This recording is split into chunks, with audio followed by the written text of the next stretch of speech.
All right.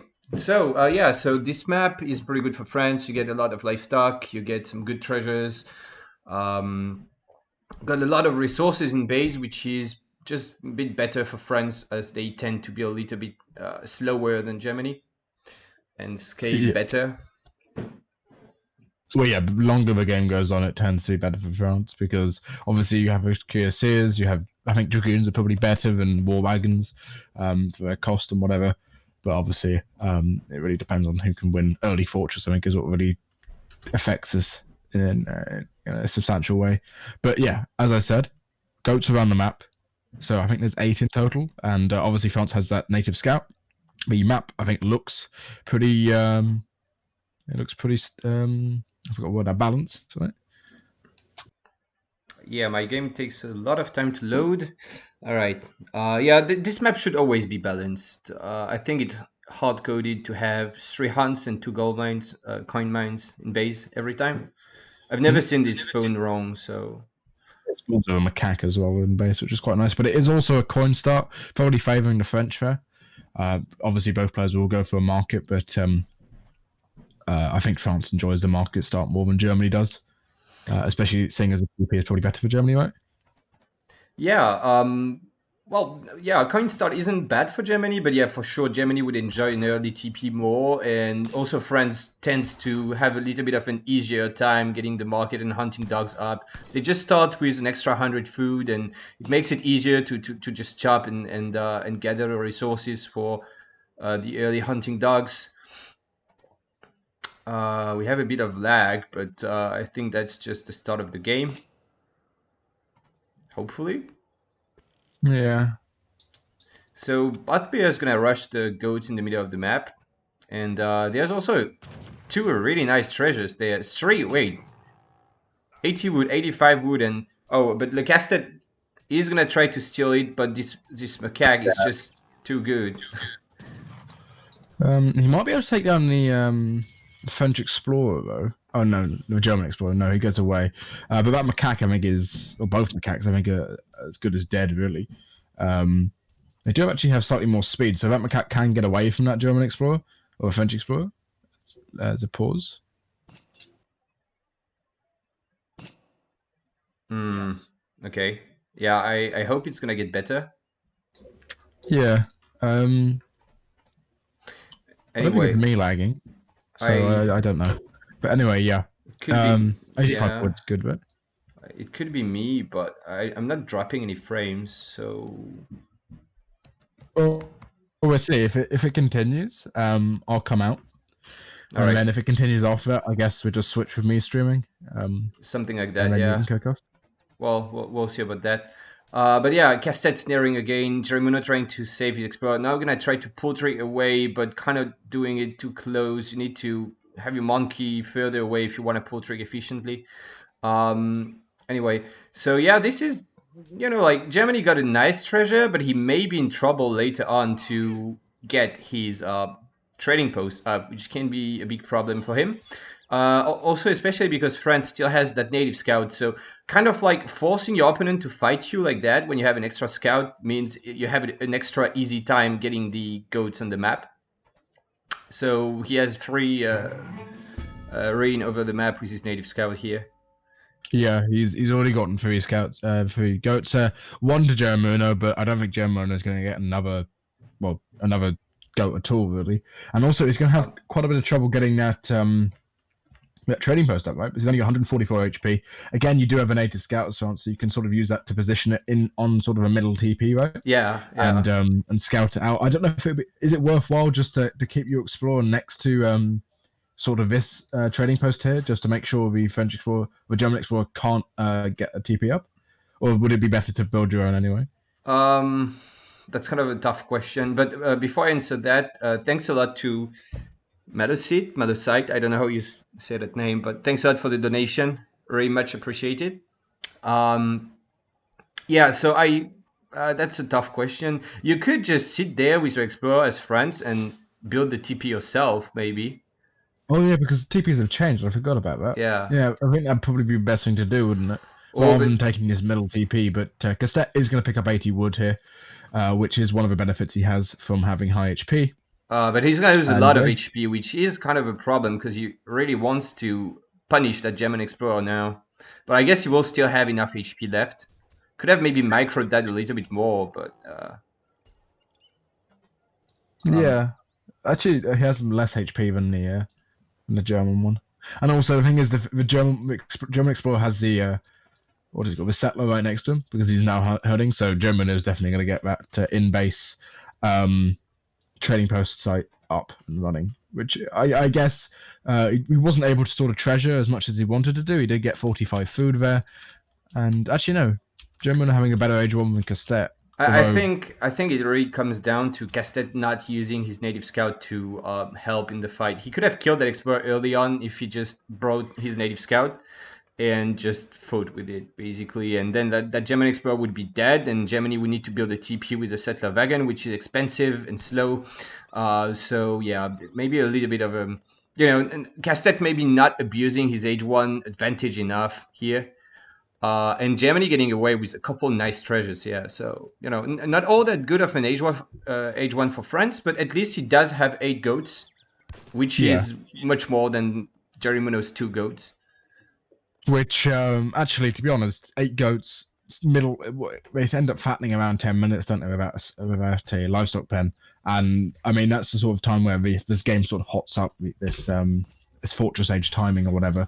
So 8 goats ends up being a decent amount of food you can just sort of eat very, very quickly and get a bigger mass early fortress, which is quite nice for Lecastete.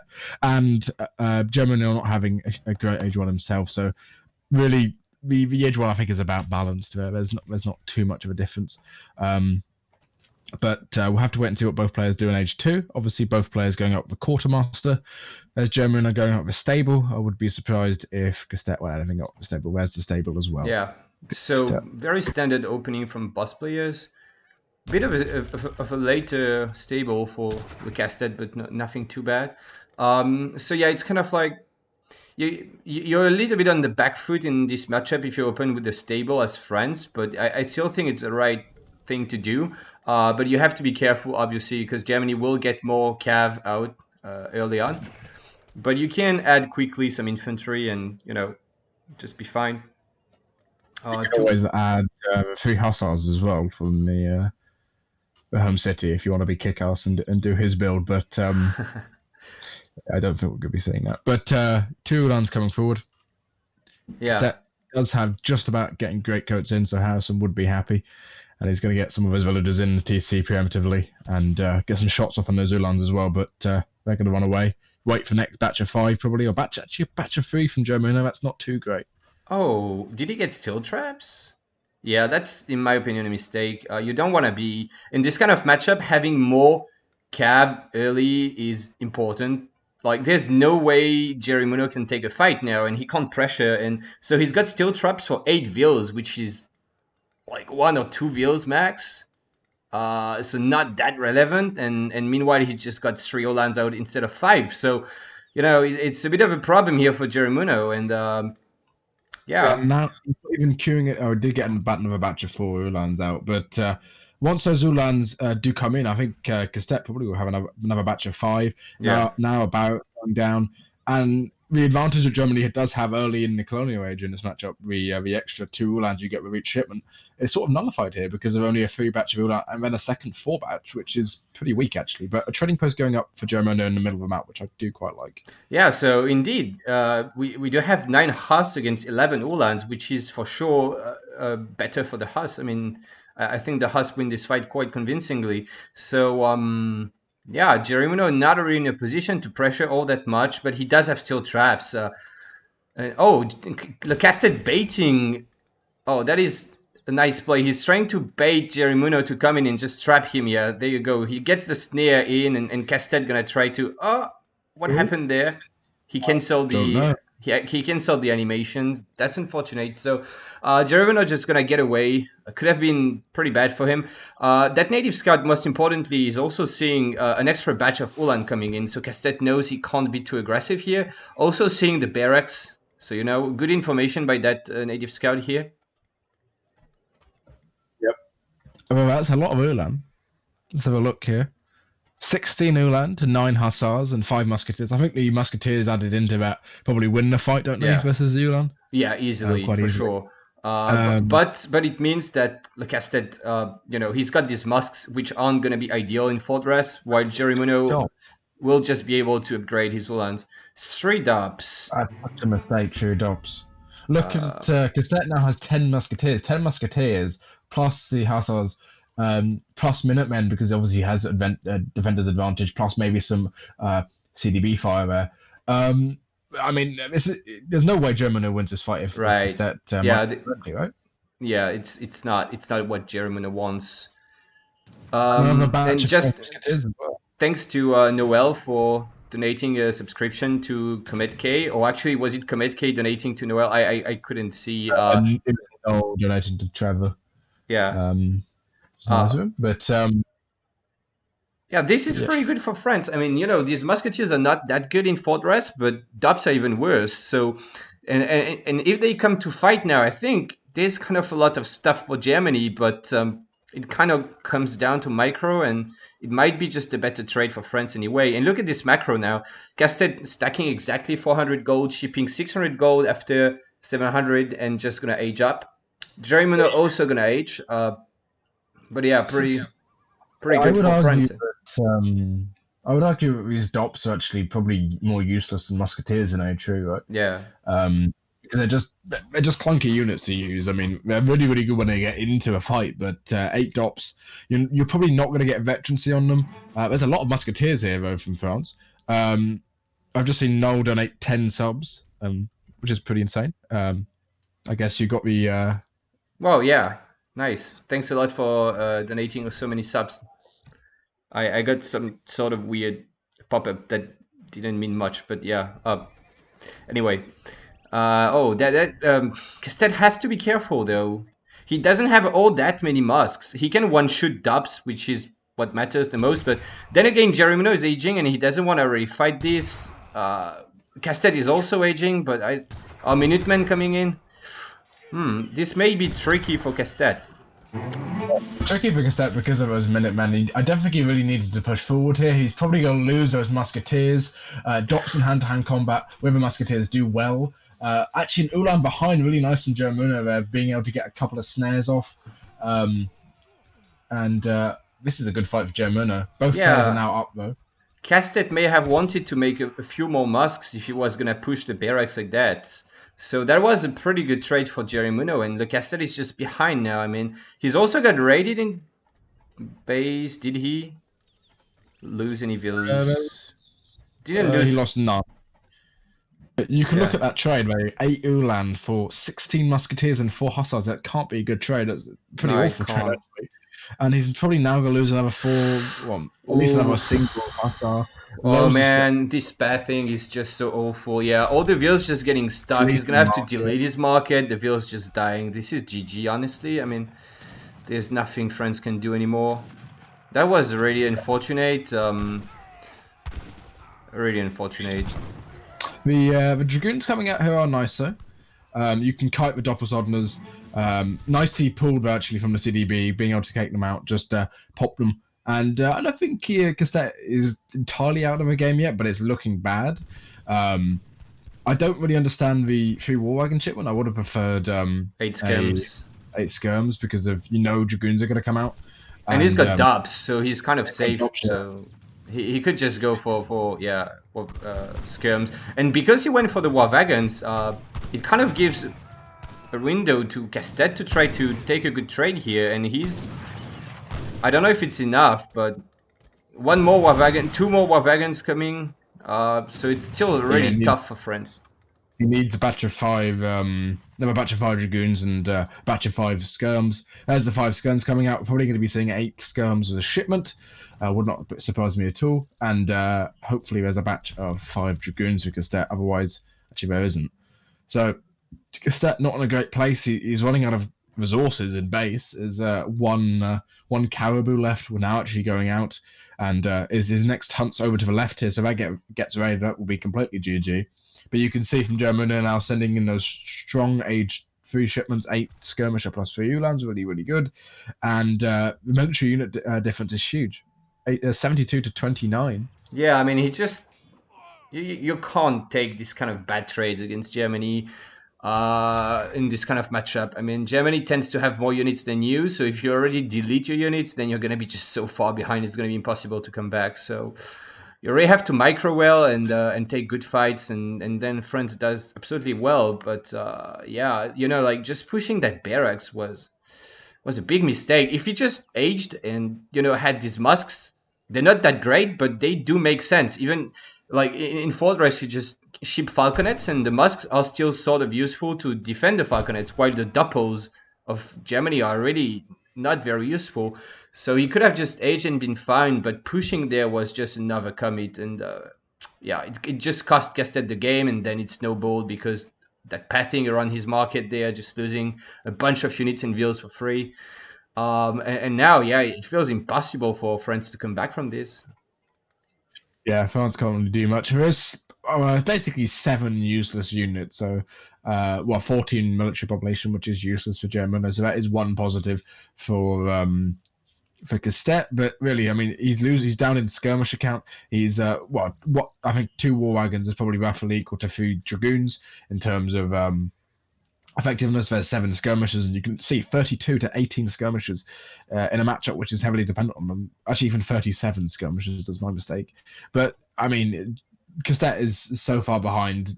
The only thing I think can really bring him back into this is sort of a miracle.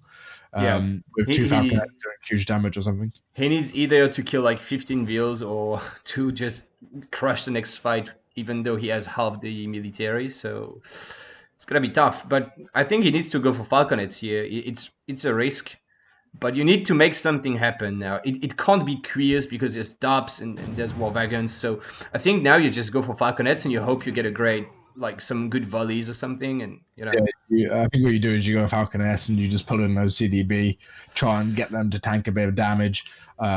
Those war wagons going over to the left, they are going to be doing decent damage versus the Dragoons. No, the Dragoons don't. There's 2 falconets. He probably needs to pull the CDBs here. There's some tanking from them. Nice 2 shots off first, but there's so many war wagons here they can just run in and snipe the falconets, to be honest. Yeah, it's just tough, and he already needs to be gathering with these CDBs. Even if he has to lose some of them, he needs to send them to gather somewhere. He needs to get units out. It's really what he needs right now. Falconet's gonna come forward slowly though in shooting mode, and that TP will go down. Not really a big deal, but not good for France, obviously. That native scout is in a nice position, but doesn't matter what you scout if you can't win the fight. Yeah, it's unfortunate, but it does have those 2 falconets left. Maybe doing something like putting an artillery foundry down, playing basically a bit unorthodox at this point is maybe the only way Castet can come back. Although there's a huge amount of war wagons there and not a lot of skirmishes to take them out. 11 war wagons, probably Cav combat coming in relatively soon, or even 9 Ulan or something. We'll just Jaegers or something, yeah. Jaegers as well as another good point. Or I mean, he can probably send anything he wants to here. Jerimuno probably even send 9 Black Riders and be completely fine because of how far ahead he is. Yeah, and the thing is, usually France is a bit ahead in eco in this matchup, but here he's 5 years behind. So it's really hard to keep up in mass if you're gonna be behind in eco and you're up against Germany. So all you have at this point is that your units are better. Like he's got the Falks, he's got the Goons, which are better than war wagons and unupgraded Ulans. But when you're and now Jaegers coming in, and Germany has double the military pop of France. So good luck with that. Double skirmisher pop as well if you include Jaegers just as being normal skirmishers. They probably actually have about 3 times the pop in that regard. But there's so many war wagons here that they nice volley from the falconets at least. Yeah, really nice. Skirmishers are getting off, but I don't think it's going to matter too much. There's so many war wagons here. The war wagons do have a nice multiplier, 2 times there against artillery. Do have 16 range. And even the Jaegers on their own probably just destroy a falconet, and this game's over now. Even Dub's gonna come to flank, and Castet resigns. And there's the GG from Jerimuno. Don't see why for Castet, just out. Yeah, I can understand that he's a bit annoyed maybe at that market thing. That was already looking quite buggy. I mean, he was already behind already, but that was kind of the nail in the coffin when all his stuff got stuck around the market here. And That market being really unfortunate. yep. And maybe losing him the game. But I think that push basically lost him the game. He was ahead until Yeah. that. Didn't even get anything out of it and lost a load of units for basically Fury. But we will back out. Yeah, and It you is can 1-0. see how France was ahead in resources at start and then just fell behind because he got raided and got idled. So that's not a position where you want to be in as France and then just get outmassed so much by Germany. So yeah, that makes it 1-0 for Jerimuno in this matchup. So that's all according to the plan. Lecastete was supposed to lose 1 game and now he just has to win 6. So that's... He can lose 2 and then you can win 7. Oh yeah, of course. But either way, it doesn't look too good. But we'll have to wait and see. It is Manchuria, and I believe Jerimuno picks first. I'm not entirely sure. I think CMC picks first in the second game. Oh, it's interesting. So maybe Lecastete will play China. I think it's quite strong on this map, isn't it? Oh, Germany. Yeah. Germany isn't as good at Manchuria as France or, like the yaks on this map are just... There's 12 yaks on the map, which means that in a lot of matchups, you may be able to get 10 yaks as France, which is insane. Also because yaks, they just fatten so fast with the livestock pen, and it's just so much food in your base then. Germany doesn't really benefit from that, but it's not a terrible German map either. You do have a lot of coin in base. Let's see what Jerimuno responds with. Oh. He said GG. Yeah, when you type it too fast, it... Yeah, I think Lecastete is sad talking about how he doesn't enjoy the game anymore or whatever. At least in the CMC chat, so maybe it shows a little bit. Yeah, maybe he's been playing Counter-Strike a lot recently, which might end up being his game of choice. I don't know. But yeah, looks like there's going to be Germany from Lecastete. And Jerimuno can pick whatever he wants. China is really strong here. France is really strong here. So we might see the opposite side of what we just saw. But yeah, we have to wait and see. I will note that, pardon me, if Jerimuno does win the next game, every game after it, including your series, each single game that CMC win adds $25 to the overall prize pool, and CMC win, I think, a third of the overall prize pool. So each game you win will end up adding what's a third of 20? Near makes no difference, $8 or something each game. Well, so not even each game we win, right? Each game we play. No. Is it each game you play? Yeah. Win. Yeah. Okay. So if, assuming Jerimuno wins this game, for example, there will be 9 more games after this. So $25 times it by 9, basically, which is what, $225. And if you split that between CMC, I think that's another like. Like 75. If we get a third, it's $75 for CMC, which is gonna be like $10 each. Split between 6 people is like £12. It's not much at all. Yeah, but well, it's nice.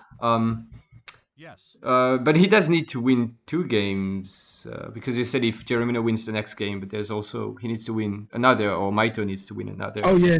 But yeah. Of course.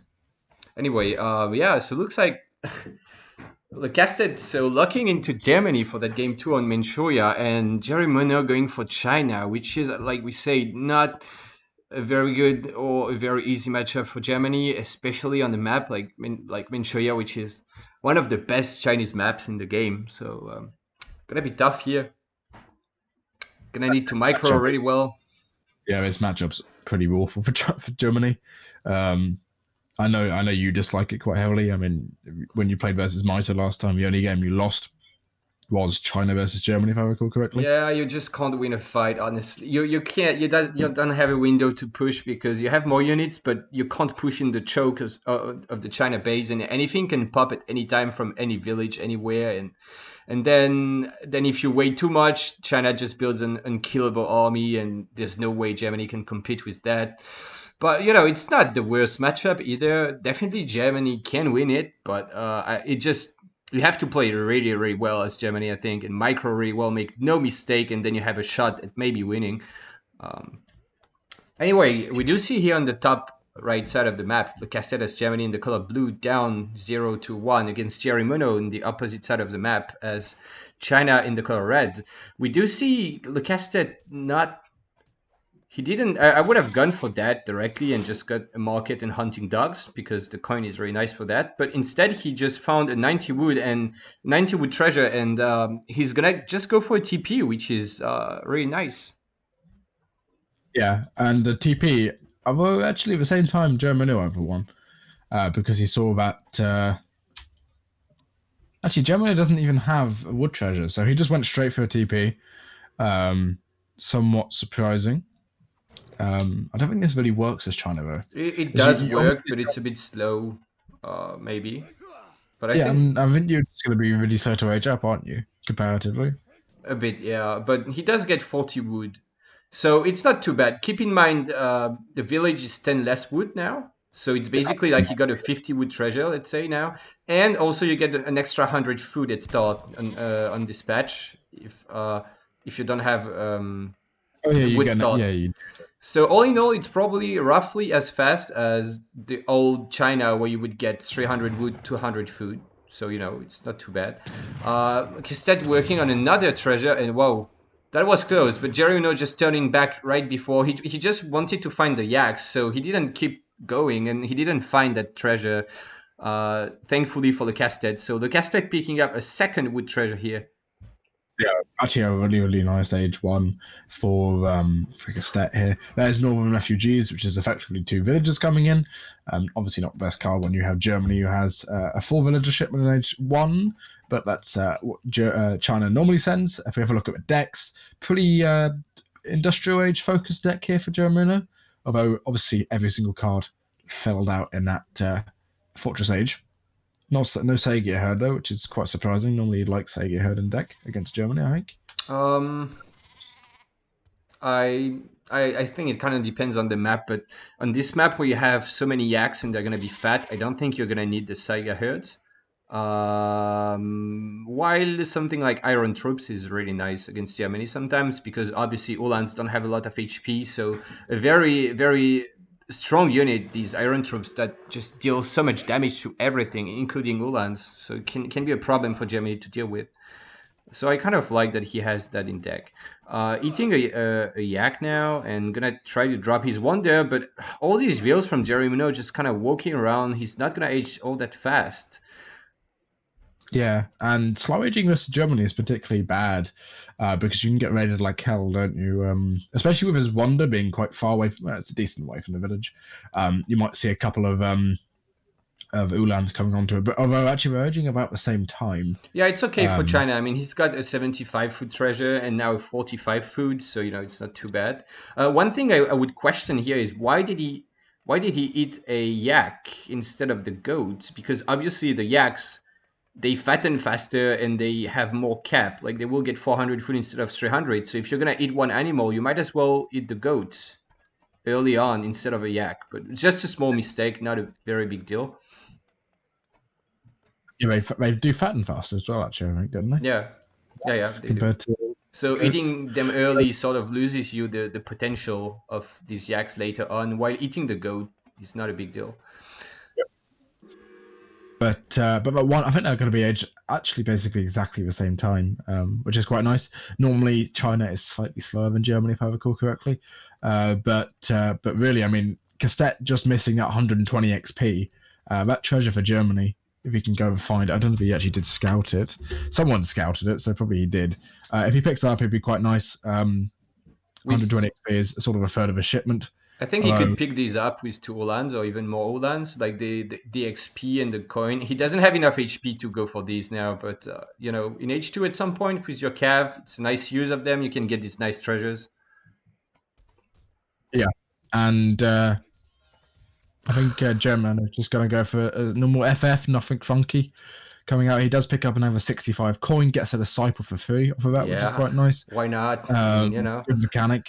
But 65 two coin houses going and up. 65 coin and 80 food. Nice treasure.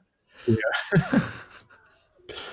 Yeah, I disagree with that mechanic completely. Yeah. He's even eating more yaks, which is interesting. Yeah. Normally, what you do as China is you don't eat the yaks until you're age 3 because they fatten anyway, and then you get a bigger power spike. And you tend to not need to eat them because you age up with the Summer Palace, you get 400 food, and you age up around the same time when you get 700 coin in, right? Oh, gonna eat another yak. So many yaks. He doesn't need to do that. I mean, he does have extra yaks to go on there, but he doesn't need to. Especially versus Germany, you want to sort of, because I think Germany have a slightly stronger age 3 early on, right?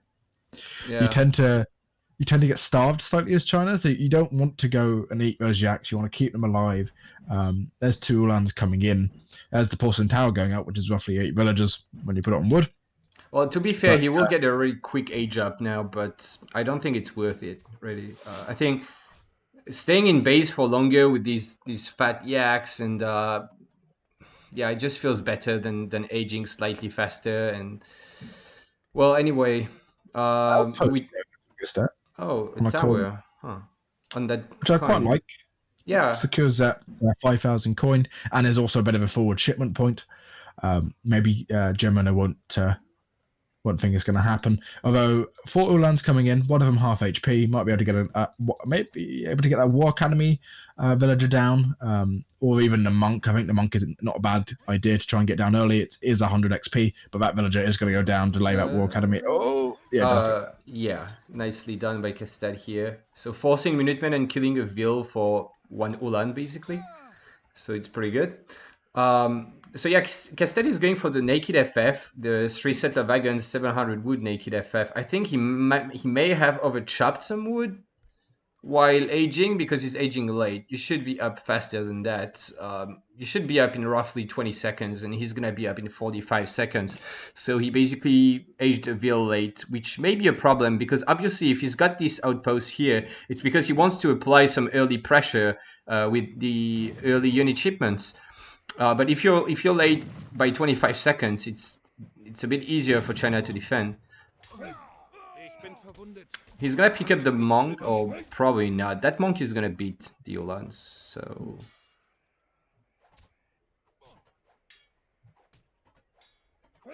yeah, that's Lecastete is gonna have to go back. Yeah, the Chinese monk is too powerful, especially with 1,156 HP, which is ridiculous. But Keshiks, pikemen, quite nice batch. 5 meteor hammers coming out first. Will sort out any of the Ulans or something that Lecastete has. Stable is there, and we'll get seen as well as that outpost. Thankfully, the outpost is there for the settler wagon, which is quite nice as well. Yeah, but I don't know if I like what Lecastete is trying to do here. I mean, China was up so fast, and Germany's up a bit late, and we'll see how it goes. But I don't know if Germany is going to be able to really hold that Chinese mass at this point. I mean, skirmishes first as well. Yeah, that's risky. He does have 4 war wagons in queue. Probably get a 5th out. That monk going down will be quite important. Actually, it's quite good just to keep in base. But if those war wagons don't pop in just a second, he's going to be in trouble. He's going to be in a massive amount of trouble. They should, yeah, he had 5 in queue, so surely they were about to pop. So this is okay for Germany. I mean, China doesn't want to fight this, especially in this choke. But then again, the skirms are joining the fight, and with the arquebusiers in it, it may be a little bit harder for Germany now. But good micro by Lecastete, sniping a meteor hammer, sniping the pikemen. Gonna kill the monk finally, and gonna have to pull back maybe as China here, because the war wagons, they're not too good, but they do add some range. power here, and so China has to go back. So that was probably a good trade for Germany. Yeah, good trade for Germany. 7 skirmishers now coming in with 3 Ulans. That Ulan has been teched. There is 5 Ulans in queue.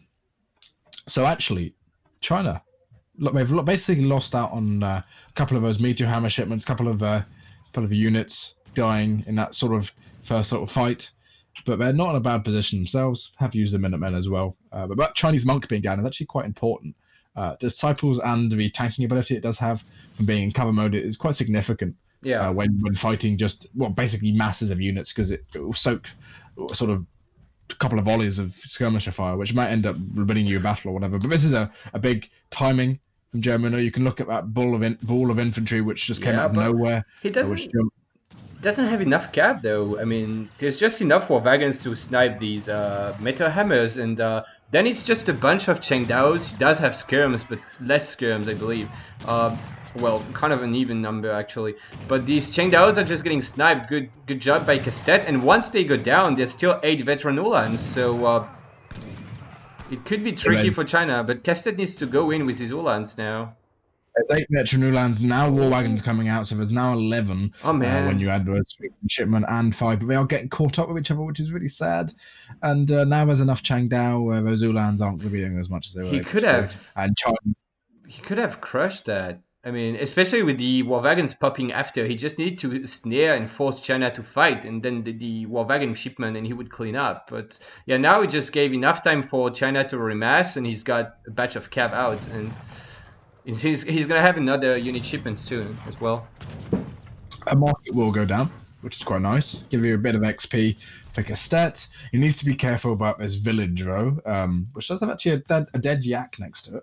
With 180 food just melting away. There you go, moving the yak over. These yaks now have a full food. But imagine if he had 7 or 8 of these instead of just 2 now. He would have aged up slower, but the sort of power spike he'd have now would be insane. There is still an intervention to come out. Imagine if intervention just comes out now and pops on the Zula.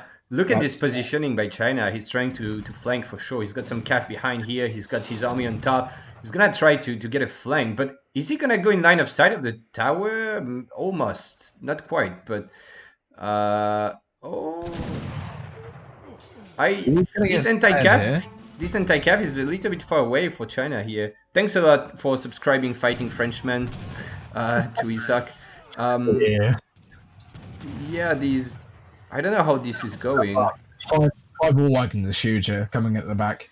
Yeah, but it's so everything's getting stuck in the trees though, which is just unfortunate for Germany here. I don't think he can fight this. He needs skirms, and he just lost all his skirms basically, so he can't snipe the Chengdaos. And I think this is the turning point in this game where China pulls significantly ahead. Oh no, calf combat! Jesus Christ, that's not what you want. Imagine 9 Ulans might have cleaned up actually, or maybe not. There's a lot of redcoats, but. No, it's 3 Ulans in queue and probably 5 skirmishers which will come out. There are redcoats behind, but they're too far away. So this is actually quite a good fight here. 5 skirmishers now coming out. Another batch of 3 Ulans, which are going to get on them. He needs to get back now. He doesn't want to be taking this fight with the redcoats there. And actually, Lecastete getting a lot better of a fight than I thought he would do. I think he's still winning this actually. Jerimuno just didn't really go in with his redcoats basically, so they are not all that strong of an anti-cav unit if they're at range. They need to reconnect in melee. Oh, settler wagon going down. Not honestly, doesn't matter too much. Let's just be glad Lecastete didn't lose the game yet. Here, like was looking really scary, but it's still a game. But China is just gonna be China here, and I don't know. Certainly China. So where's double-faced armor? Again, another upgrade coming in when it's not really needed. And actually, I think at this point, Lecastete is ahead. He needs to be able to sort of keep hold of his position, not allow China to get something like higher Ming troops or higher Manchurian cavalry archers out. And he should be fine. He's going to lose a couple of villages here, or at least disturb their mining. And 9 Ulan did come out, such a strong shipment, especially with cav combat. A lot of villagers going down there. Probably wants to try and take out that village. Again, villagers do have buffed HP from that, whatever the upgrades are called. I don't even know what they're called. I don't really care. And look how many villagers are up here. Imagine if that gets raided. There's no villager as well. Oh, yeah, for sure. And Cav combat is just much more relevant at this point than double-faced armor, because China doesn't have that many Cav, and double-faced armor gives you a range resist, which doesn't matter all that much in close fights like against Ulans. So I think, yeah, China can't fight this. I guess after all, that fight here at the front base of Lecastete was good for him somehow, and he does get away with having Cav combat, even though that was not an ideal shipment compared to 9 Ulans, I think. But he does have Cav combat now, so that This village is going to be bigger. He's going to get a couple of villagers. That village will go up, but they're still sort of boxed in there, and there's not a huge amount of units to actually take on this army. Double-faced armor is obviously quite good. It does give him 0.41 ranges. I think it's actually it's 40% range resist. It's just bugged on the UI. But no. It's it gives you what is it? It's an it's extra 35%. Yeah, 35% of 30, which is like it's 0.4. Yeah, but if you hover over the resist part, the like meteor hammer, it says resist 40% of range. Oh yeah, So that's a bug. Yeah, I don't know about that, but it's because it's 0.4. It's gonna be a decimal, isn't it? Yeah. 0.405 actually, I think, which is between 0.4 and 0.41. So one is showing. Yeah, it's just a weird bug. Just AoE3 stuff. That village is in danger here. He's only making Cav now. Actually, come to note of it. And one thing to note is war wagons. I mean, he's got 8 war wagons in on the field. If you look at units in queue, it's skirmishers in queue. I assume there's either going to be Ulans or war wagons to come in. And German Ulans don't do too badly when they're just in hand-to-hand combat. Are they cavalry? Do they really? Right. They're actually good in melee against other stuff, and there's not a lot of anti-cav for China. Imagine he would have Manchus or something, that would be tricky. But he's trying to flank, but I don't think China has the unit composition to win a fight now. Although if he can catch these 8 Ulan reinforcement here, it would be huge. Got 8 Ulan, coming in. There's Manchu, but there is a lot of skirmishers here. And to be honest, Lecastete doesn't really need to take the fight. He's not being pressured by anything. He's taking out some of those sort of useless redcoats, which are. But Manchus, Manchu are really good here, but Ulan are just going to get on top of them. And obviously, Ulan, when you just get into contact with anything, are really, really good. I don't know, man. It's still China units against Ulans, and I think actually this may go quite well for China here. It's actually ridiculous, isn't it? Yeah, the cav mass was so much in advantage of just anti-cav. Anti-cav versus cav should do so well, but with double-faced armor, they're just demolishing. And because those meteor hammers have range, war wagons can't get away because they're such clunky units. Units in queue, there are 5 war wagons in queue, so if they were to come out now, they would probably change the face of this battle. But this is ridiculous. But then, to be fair, Lecastete didn't need to push in that corner. Like you said, he was in no urge to really be aggressive here. And attacking the Manchus was a big mistake. He needed his Ulans to attack the Cav. Why? Because Manchus, they do have 40% range resist, melee resist, so they tanked so much. And meanwhile, the Ulans were just dying and not doing much. They needed to be attacking the Chinese Cav, basically. So that positioning for Lecastete was not too good, but this is the problem with this matchup, right? I mean, one mistake and suddenly your army disappears like that. And now there's going to be a huge counter raid. Yeah, he is significantly ahead, though, on eco. And there's not a lot of Manchu left. Oh, man. There isn't any 5 Ulan as a shipment. Oh, no. 5 Ulans? What? He must have... 1,000 calling and going for, like, Black Riders would be better, I feel. Although this is a good snare. This is really good for Lecastete here. Yeah, I guess the 5 Ulans will sort of pay off, even though they're going to die real quick. But the war wagons are DPSing away behind, so, you know, this is a good catch for Lecastete. It's what he needed. And he's actually maybe ahead now. Yeah, I don't know. He's got 8. He's got 8 war wagons. He's got 8 skirmishers, and there's no mass for China to speak of. Somehow he has 28 unit military population. And look at here, if a couple of Ulans come out or a couple of skirmishers come out, that's just GG. if Lecastete goes down there, even with war wagons, a single skirmisher veteran Ulan down there now, there's not enough arquebuses there. They do have repelling volley, but there's just not enough of them. And Yeah. this is going to be quite a big raid here. But repelling volley arquebusiers do so much damage to war wagons. Even 7 of them like that. Look at how much they're doing. But yeah, surely really good for Lecastete here, picking up these bills. He's also stacking 1,000 gold, so he's gonna have the XP anytime now to ship probably just Jaegers, because he might as well keep making war wagons with Scav combat and ship the Jaegers now. So what? He's not shipping Mercs?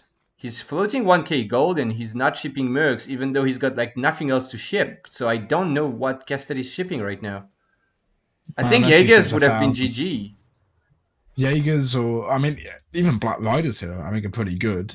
As you're going to assume China's going to mass some of that cavalry, seeing as they've got what is it called, double-faced armor already. But you need skirmisher mass here. You have enough war wagons to sort of repel a threat of a switch from China. China does have another TC up, but again, he just hasn't got the eco. Even when you account for Boston Tower, China actually only has 24 villagers. They also have worse upgrades. There's a single Kashyyyk being annoying at the back of Lecastete base, but that's not really anything to talk about. All those war wagons going back, well, that's a mistake.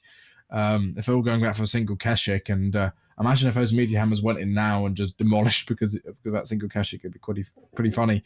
But, well, I mean, he's still close enough, and he doesn't really like sending all your units back is okay if you don't plan on doing anything in the next seconds. Like he doesn't want to push, so he doesn't care so much about sending this back. But most importantly, I think the big problem for China is that he's going to be out of food in less than a minute now. He's got the next 2 hunts, which are pretty much under control of Germany. If you look at the towers, they're just close enough to these hunts. Lecastete has line of sight. He's got coin as well, actually. What coin does Jerimuno have? He doesn't have that many units. I think Lecastete has Oh, okay, so he canceled whatever he was shipping and just got the Jaegers, so that's pretty good. Yeah, and look how many Jaegers he has. I think what Jerimuno went, he shipped 1,000 coin, probably going to go into Ming troops here. This is why I said Herd is quite a good shipment versus Germany, especially if he goes into a later game. There's not a huge amount of anti-cavalry here. Oh, and man. Honestly, I think Lecastete even then can also has Black Riders to send for anti-cavalry. He's going to lose this town center. There's no way Germany can fight this. No, this is not good for Germany. Why is he pushing in a corner again? He already lost his entire army once. He's going to make me mad if he keeps pushing that TC. Thank you for pulling back. That would have been the one way to lose this now. Just like Iron Troops popping and Minutemen or something and just getting smashed again in a corner. But he did pull back. I guess he was like, okay, let's just not lose the game now. All right, all good. I was sweating a little bit there. And if a Merc shipment's going to come in, it's going to come in relatively soon. I don't know if Jerimuno's had a shipment stacked or anything, but yeah, actually a dock coming in for Lecastete now. Going to be going on water, getting that water eco up. Probably just wants to put his resources into just getting a mass up. You can see how many skirmishers and Jaegers are there. Doesn't want to come so far forward because those war wagons are pretty far away. And again, the same reason you said earlier, a pop from China can just end the game because of how powerful their pops are. Again, he's just sitting over here on the right, but he is taking out a number of villagers. Oh man, Again, you need to bring your war wagons back. The trees. The trees are huge here. They're so good for Germany. And these cav are too far forward. They're getting cut out of position. That is not good for Jerimuno here. Just gonna waste most of his cav straight off the bat. And the Ulans are dying, but they don't really matter here because Lecastete has the ranged units advantage. So Jerimuno really needs his melee units to like smash, but he just wasted so many of them, and that is not what China needs.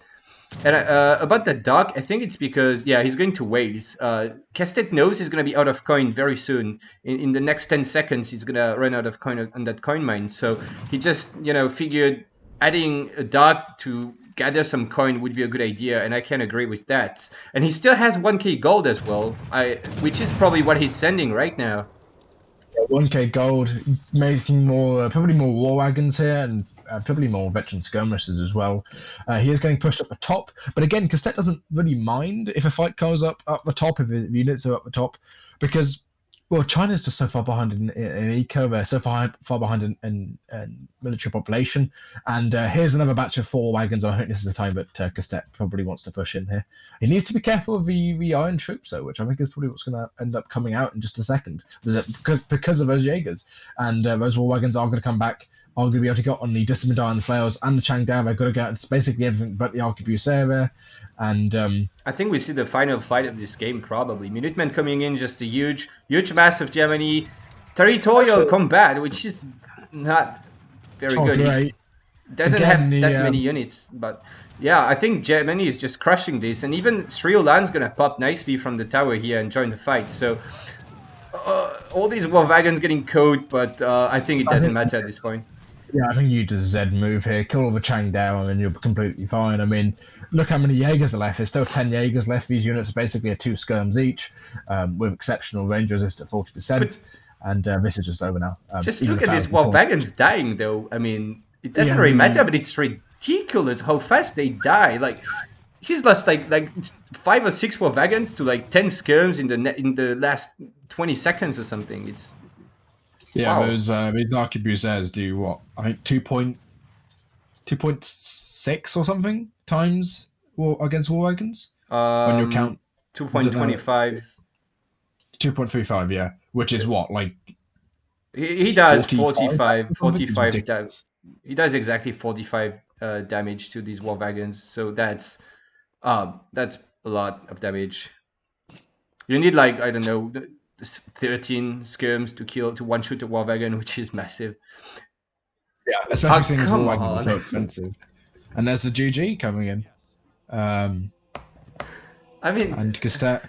Yeah. Oh, well. What a weird game. Lecastete basically deleting his army at the top left and somehow crawling back in, basically. Because of 5 Ulan. 5 Ulan basically winning the game for Lecastete. Yeah, somehow these Ulans did pretty well, but I mean, why would you ever ship that? Like, if you ship anything else in H3, you're gonna get 3 Ulans, which is just 2 less Ulans. So, you know, you might as well ship 1k gold or whatever, really. You can award 1k gold would have given them 3 Ulans and 1,000 resources. So. Yeah, right. Would you rather have 1k gold or 2 Ulans? You know, but well. That's such a 5 Ulan in the fortress edge is such an awful shipment. Yeah, that's beyond bad.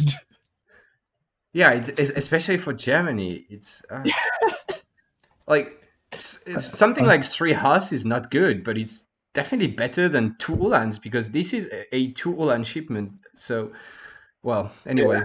So yeah, I mean, winning the game it's 1-0. I'm quickly gonna go and nip to the toilet, and I'll let you introduce the next game. Yeah, I'm just gonna have a quick look at the stats. So yeah, we can see Lecastete wasting his army there by pushing in a corner, but he was just kind of ahead, and he got away with scaff combat as well, which is important. So then, after he could, even though he got a bad trade, he was able to kill a lot of cav from China, and so that kind of made up that catch here made up for losing his entire army, kind of. And then he was able to remass enough to outmass China and finally win the game, even though you can see how many units he's lost there, stuck in the trees a bit. And, you know, even with that many more units, he still lost half of his army. Kind of a very weird matchup, honestly. Like, that fight was... he had more stuff, but... attacking the Manchus was very costly. The positioning of Lecastete was not that good. Also, he should have been able to kite more and not just jam all your Ulans in and start fighting directly. You need to kite as much as possible with your wagons and skirms before you actually start fighting with your Ulans. And then I think he could have won the fight. But yeah, it did look quite funny because China just crushed that fight so hard. So that makes it 1-1 in this play all 7. Still 5 games to go, so I hope you guys are ready. And after that, another 7 games of myself against Maito. Looks like they already agreed on the matchup. So Jerimuno had to pick first. He went for Atto, and Lecastete decided to counterpick with China, which is for sure a good counterpick against Atto. We've seen this matchup so many times, actually, and especially in the last couple of days.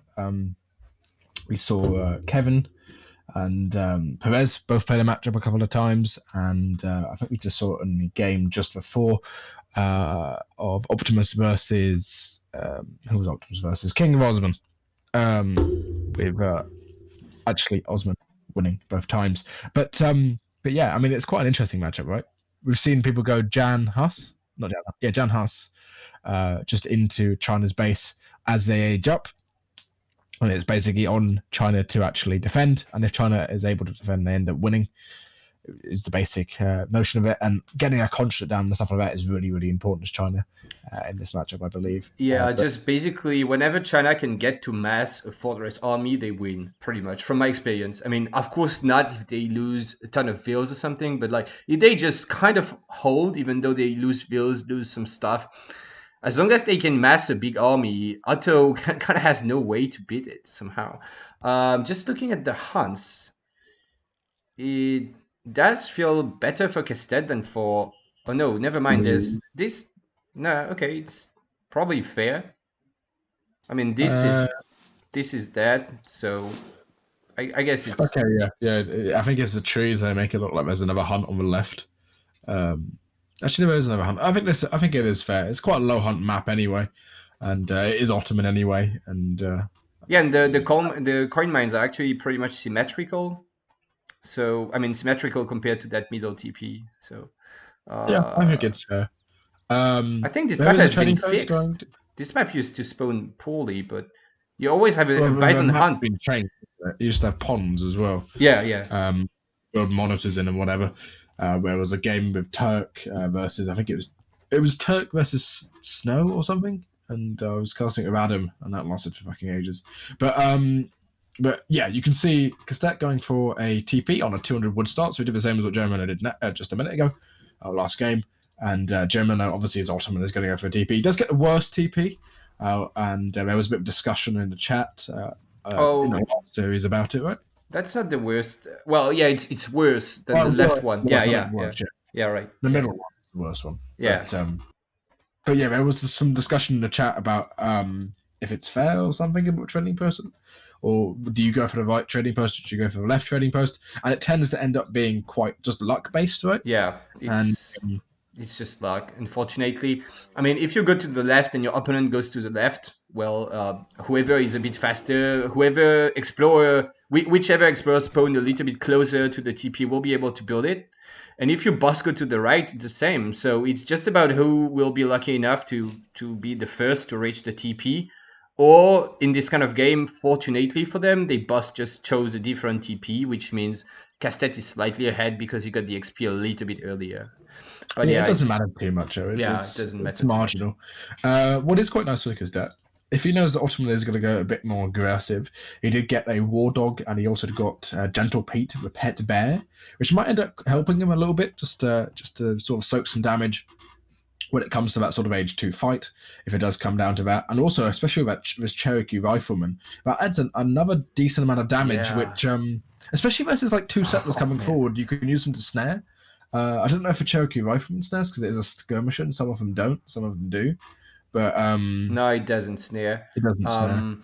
But the thing is that Castet is not gonna age super fast because he did go for the trading post. But aging a bit late doesn't matter all that much if Otto is going for an FF or something like that, right? It would suck for Castet if Ottoman was going to rush and Castet was aging late.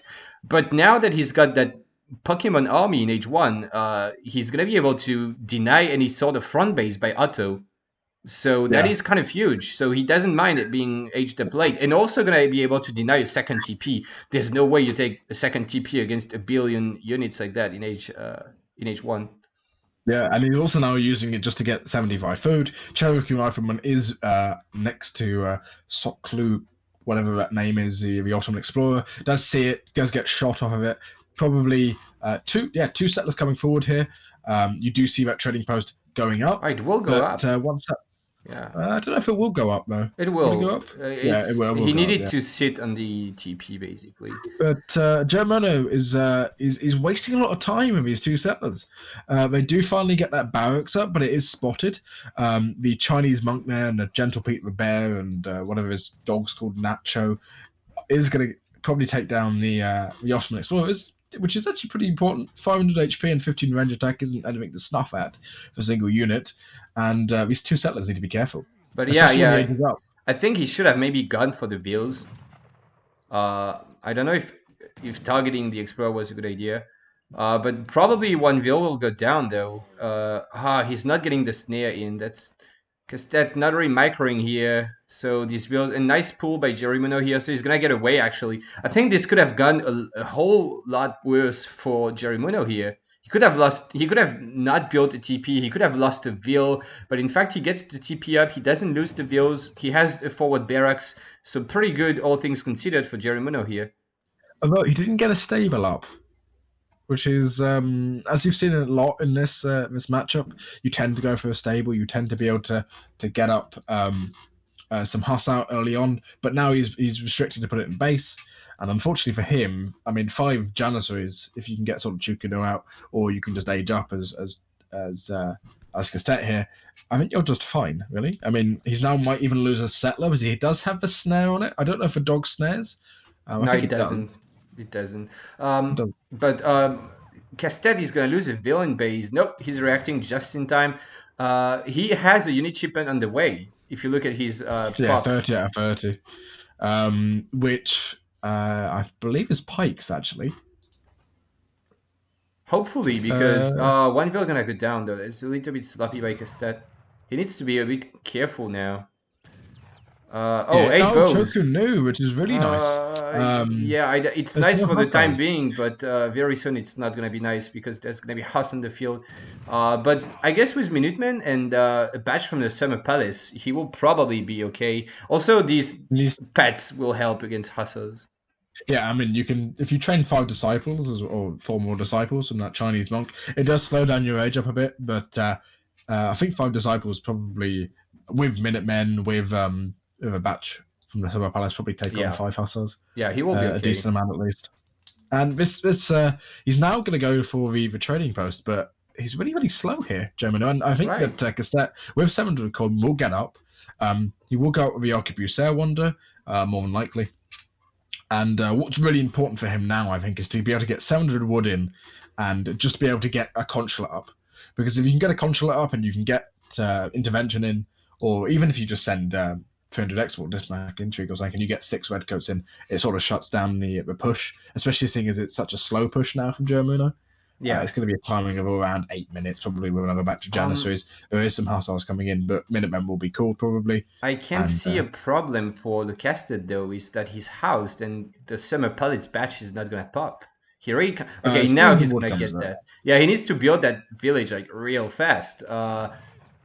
Just, get... gonna lose at least 1 Vil here, I think. But yeah, losing Vils isn't too bad.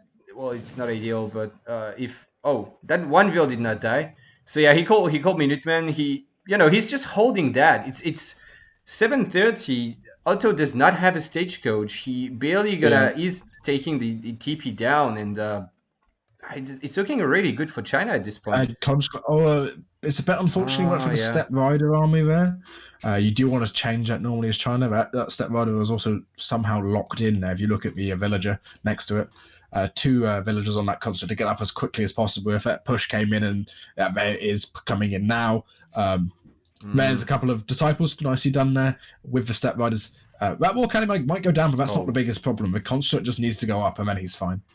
I think the consulate doesn't matter as long as he can buy enough time, kill enough Hussars now before the 8 skirms pop. He really does not want to lose his 8 skirms, but he's got so many disciples and Minutemen and stuff, and that choke is so good. With TC Fire as well, he might just be able to deal decently with the Hussars. Yeah, Jerimuno's gonna pull back. He feels like he doesn't want to push in that choke, so maybe not. Yeah, basically you just want to use villagers here to block the Hussars. Even if you get a couple of villagers down, I don't think it really matters too much because a lot of the age tree from China here is propelled off their shipments. That monk probably trading some units. No nose units in queue, but you do have the consulate there. Probably intervention coming in now. I would be surprised if it was anything else. And I think this is just GG at this point, surely. China's up. Well, Otto is gonna age behind, so it's not that bad, but it's great for China for sure. I mean, and I don't know why Jerimuno is still fighting this. He could have pulled back his Jans, but he's just letting them die.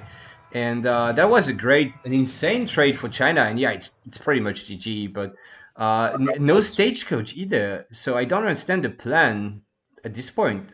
If you're gonna go for something aggressive, you can go 700 gold first and just get a big batch of Chans and Hus straight off the bat. And he might have killed the 8 Chukunos. But if you're not gonna go that aggressive, then why would you not get stagecoach and get the 3 TPs and all that? Because now Otto is gonna be up. Aging. Wait. Now he's like 20 seconds not aging. That's pretty big. That's 20-second window where China can probably get another shipment in and take trading post line or take out the trading post line and sort of push you a bit. Meteor Hammer is probably going to be Castete's next shipment. And obviously, I think about Jerimuno, he does have two things stacked here. Probably will send Spahis, not Spahis, 2 Vicanats even, and probably 8 Janisos or something like that. But 2 Meteor Hammers just do so well against it, don't they? Yeah. I don't know what Otto does. Like, we're in this exact situation we're talking about where Ottoman will never be able to beat the Chinese army pretty much. He's gonna go for Spahis first, but even the redcoats should probably be enough to deal with them or trade. So well, I mean, Meteor Hammers against actual other cav when they're in low numbers do really well because you can sort of kite, especially versus like Spahi, which look how many villages. I don't know what Jerimuno is doing. I guess he just. Jerimuno, do you have a stroke or something? I don't know. He already wanted to get these Spahis maybe, but he's not even sending them. So I think he's just tilted at this point. Maybe. Yeah, Major Muno is tilted, but gun AFK or something. I don't know what he's doing. It looks like it. Yeah, he must be. He must be AFK. I mean, I don't want to send a BM. Are you there, Jerry? But maybe he's just revolting. He's not sending anything. I mean, this is kind of already, honestly, this is already BM by Jerimuno. He does this a lot. Whenever he loses, instead of just resigning, he just does nothing and sometimes pull all his bills middle map. But, well, he did resign now, but for a second I was wondering how long this is going to go, just doing nothing and waiting. But he resigned, so it's all good. Yeah, China feels good. This matchup is just, Castete played it already pretty well, I think, and the chokes I think China is just a bit of a ridiculous sieve. You can see how much it is. Just as a whole, you just utilize so much. Same with Otto, actually, but I'm probably not the best person to say. I know you dislike China quite heavily as a sieve. You tend to complain about China and Japan as your 2 sieves, which you like to sort of go on. But CMC still could lose 2 games, or can still lose 1. We can still lose 1 game, yay. So Jerry is tilted though, as you said. I think Jerry is known for tilting. Actually, the same as Maito. Maito known as a player who he does that sigh, doesn't he, whenever he's losing, when he's pissed off or whatever. Yeah, we'll see. But so Jim's still alive, guys. Still alive. And that matchup is tough for Otto, and China is somewhat ridiculous sometimes in some aspects. But to be fair, Jerimuno's plan didn't make so much sense in my opinion. So it's also part of the reason why. I mean, not getting stagecoach, not getting Hussas early either. So I mean, as Otto, at some point you have to make. Usually you have to choose between getting an insane mass out early on or getting stagecoach and more TPs. But he did none of this. He just got 5 Jans out and no more TPs, no stagecoach, no Hussas, nothing. So it just didn't really feel good, basically. But 2-1 to Lecastete from the CMC team against Jerimuno from MDS. And now I believe it's Castete locking first again.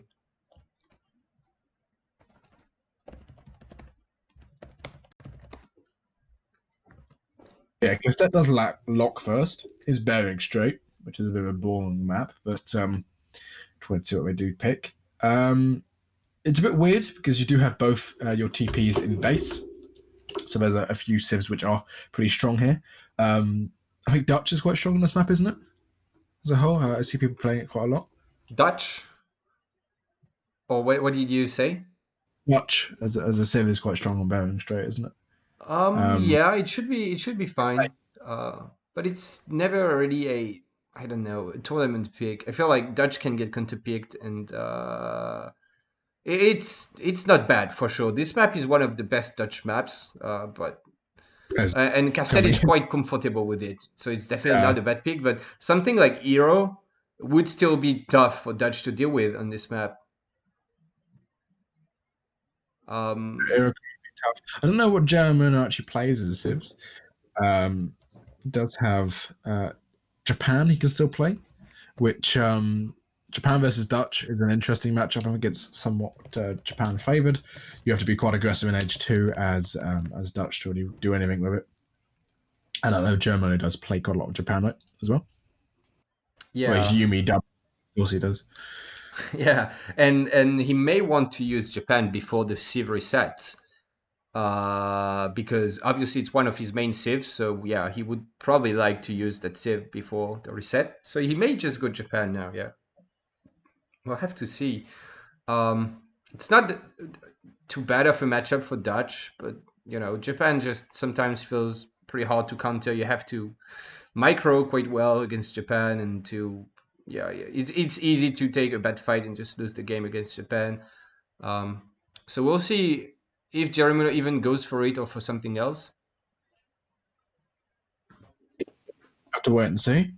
Jerimuno has used Ottoman, Germany, and China as his civs. So he does have a couple more left. Does have Russia. I don't know if Russia's a great matchup versus Dutch. Does also have Aztec. Again, not an amazing matchup versus Dutch, I don't think. I don't know. I don't really know many matchups versus Dutch, if I must be honest. But I think Aztecs could do pretty good against Dutch. They used to be quite strong against Dutch already, and now they have been buffed. So maybe it could be a good matchup for Jerimuno. A lot of XP from killing the banks, don't you? Especially with I think you get 720 with the upgrade or something from the Aztec Explorer, which is insane. That's something like that. Bank. But yeah, we'll have to wait and see. I mean, there is a plethora of civs he can pick here.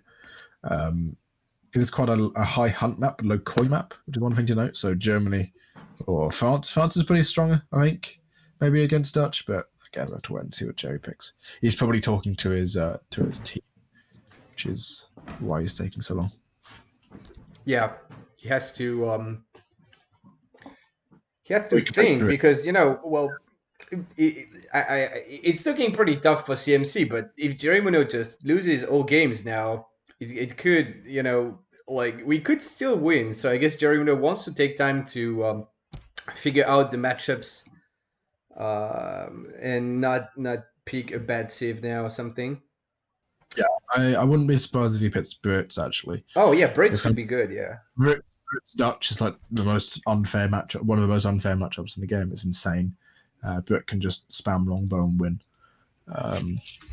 because, well, Dutch. I mean, if Jerimuno does actually lose all the games, I mean, I guess it's up to you at the end. You do. I think you beat Maito 4-1 last time, but 6-1 would be quite a mean feat. So even 7-1 would be 7-0 would be pretty unheard of. Two top players going against each other and losing.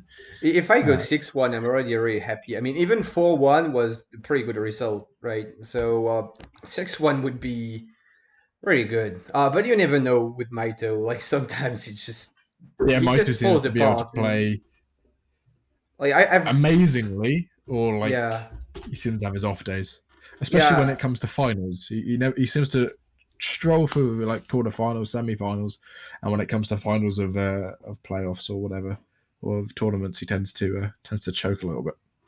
Yeah, I did beat him 5-0 once in finals because he just tilted basically. So we'll see. I have to rely on the Maito tilt. And there we go with the Japan indeed. Makes a lot of sense, I think. Maybe not Yeah, the strongest counter pick, but definitely a save Jerimuno is very comfortable with. yeah. Civ Jerimuno is comfortable with, and Japan is Strong. Japan's pretty strong against Dutch. As I said, I think what you have to do is you have to be a bit aggressive in Age 2 as Dutch. Maybe go for a bit of skirt and pike, get some of the shrines down, depending on what Japan does, of course, and sort of take the advantage from there. You can also go for TP as Japan, be a bit aggro. Don't think they'll be saying that too much, but you do see it sometimes. It is a coin start as well. It's actually a food start, isn't it? That's a foot start, yeah. Yeah, which is probably better for Dutch, I think. I don't know. It's like if you get a coin start, it's really good for Dutch. If you get a wood start, it's really good for Japan. If you get a foot start, it's sort of just, it's all right. It's just fair, let's say, I think. So, yeah. Yep, the map seems pretty even.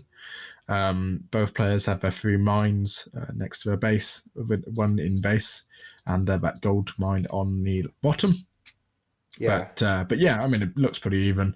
We do see Lecastete going for normal Dutch stuff, 2 villagers on that coin mine, probably a third coming out just to get an extra 2 villagers out, and the rest just go on wood, not wood, on food, and you can get a really, really fast age out, which is one of the benefits Dutch do have.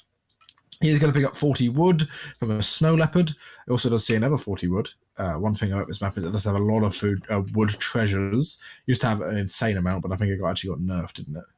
Yeah, I kind of asked the map maker to just remove a few treasures because it used to be so many treasures. It was kind of ridiculous. And even now, it's still a lot of good treasures, but it's more reasonable.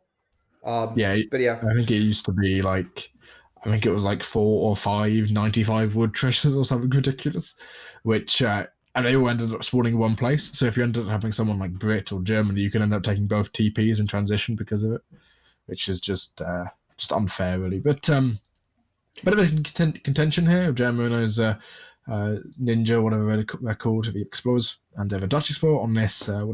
75 food, which is quite good for both players. Obviously, Japan, if they get extra food, can age up quicker.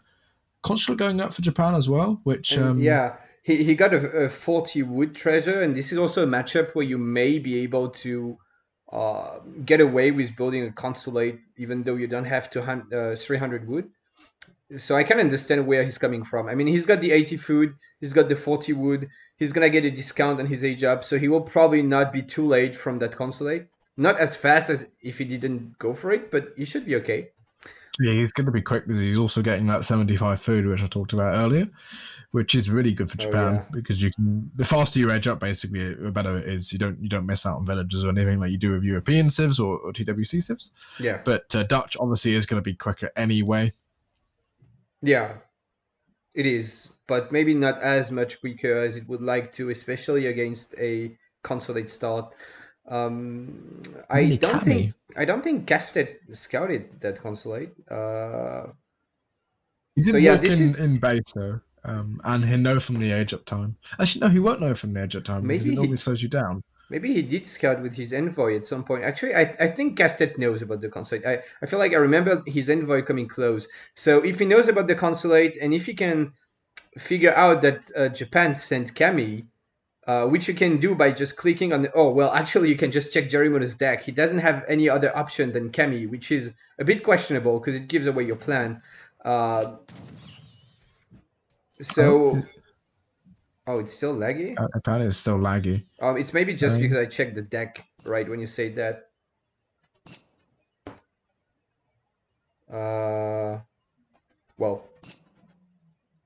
Lag is still bad. Yes. I'll say I'll ask if it's too bad. Okay. If it gets to a point where they can't play, I'll hop out or whatever. I thought it'd just be it's to check or whatever. Already up to them to tell us at this point if they feel like we need to do something about the lag.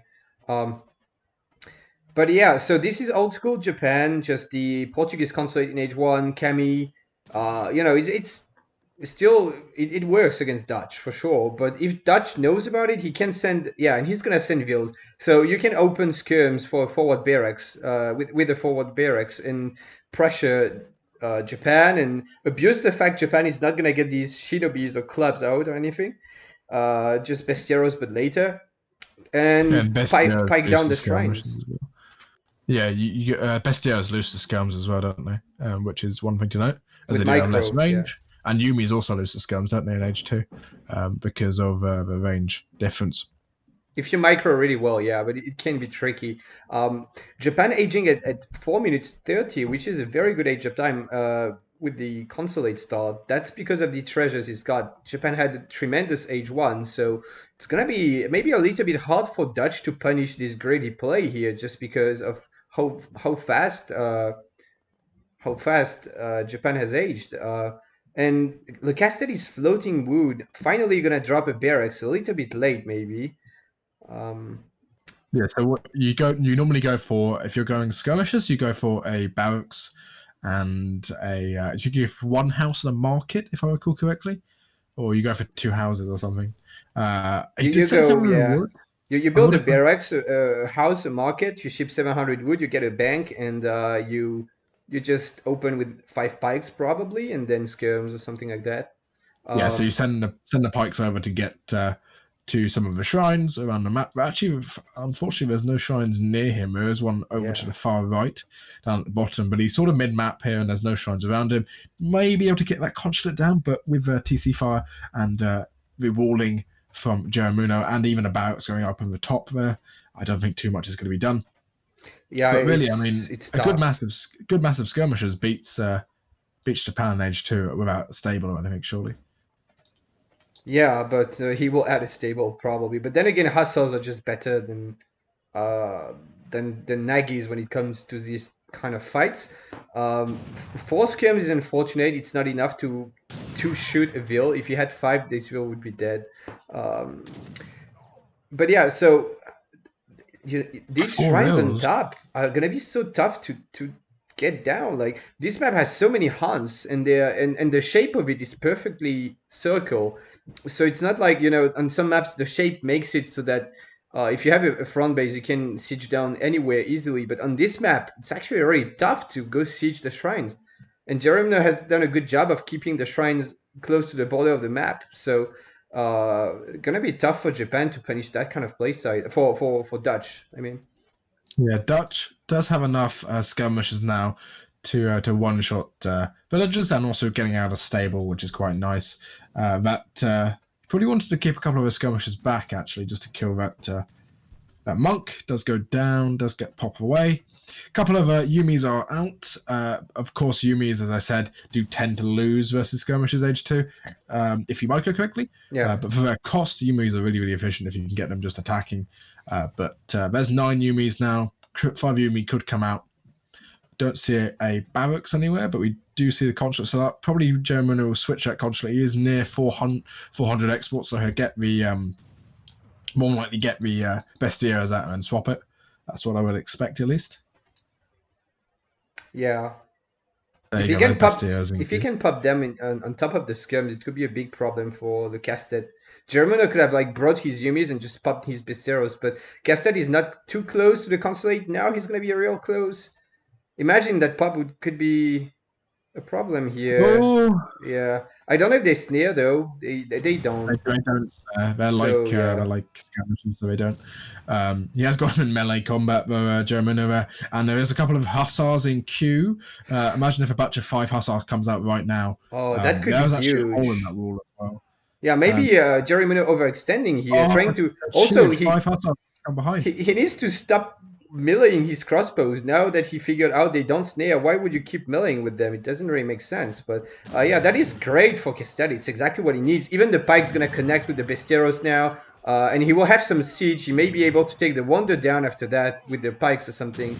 This is a tremendous trade for Lecastete. It's looking really good for Dutch now. Yeah, and 8 pikes, been quite a nice shipment there. 4 villagers for Jerimuno. He is ahead on economic population. Shit talking to each other. I know there's a bit of beef between these 2 players. as a whole. I don't know if it's beef. I think it might just be fake beef. But yeah, I mean, Cassette's in a good spot here. This is great. Some of the Yumi going down for basically nothing. And there you go. Level 5 skirmishes coming in. That those pikes do get down that shrine. I would like to see that consulate going down. It isn't it's a building which takes a long time to build, and it's just there's enough hussars here as well to defend against Nagis. He does spot the stable there, which is quite nice. Calls of 600. Lecastete does need to stay active though, because at some point Japan will catch up. So he has to. Yeah, now he's gonna pressure the cherry orchards, which is what he wants. He wants to attack just the big shrine, I think, and poke with skirms. By the way, Jerimuno saying that build is bad. I think this is pretty much the exact same build I usually do as Dutch against Japan, so I would argue that I don't think it's bad. Although I would maybe go for 600 wood instead of 8 pikes, but yeah, well, bit of a banter between these players.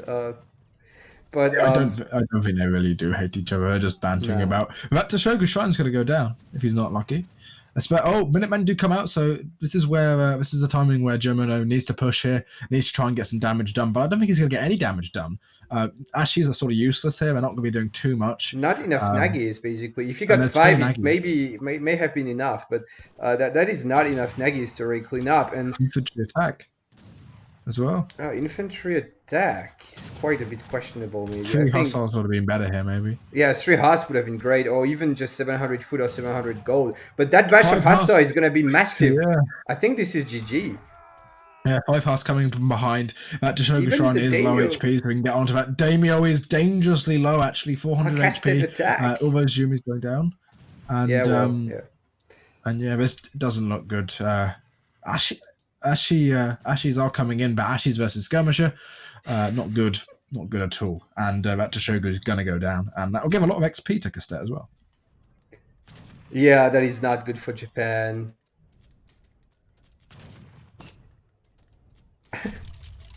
Is Jerry doing his AFK? I think he's not doing his AFK. So he does have a number of Nagis coming out now, but Nagis, as you said, pretty bad against the Hussars. But Lecastete is trying to age, so, you know, well, he's got enough Huss. Oh, but 5 Ashi is great pop. So I think Lecastete should queue. Nope. Well. There you go. They'll just die. Yeah, classic. Jerimuno. So yeah, that's when you resign usually. Is he already gonna do that? Yeah, like I said, he tends to BM like that and just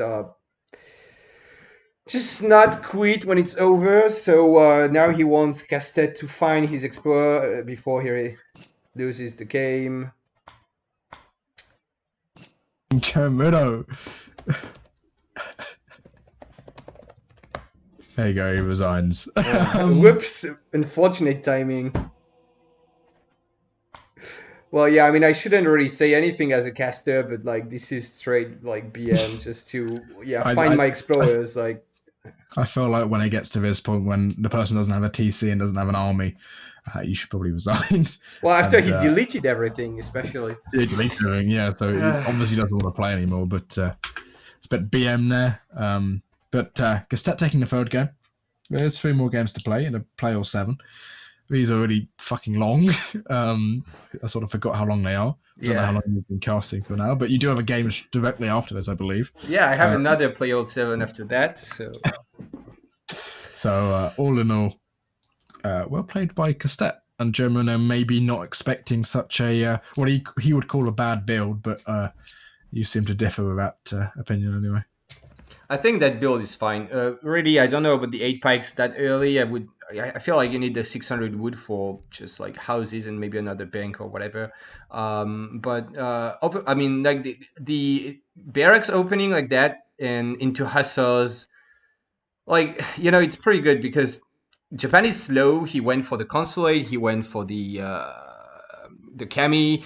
So he will have to go Yumis if he wants to defend the skirms, and then you can switch to Huss before he switches to Nagis, basically. And if they overcommit like that and push out, they just lose their army. Then again, Jerimuno probably didn't have to push, and he would have been fine if he didn't delete his army twice to Hussars, basically. Yeah, he didn't need to push out, really. He could have just stayed inside his walls, done the old Yumi Wall strategy of just sitting inside and being lame, which works maybe more on RE because of how good the walls are. But we'll get to the next game. I don't know what it is, what map it is. I think it's maybe Dakar, actually, isn't it? Yeah.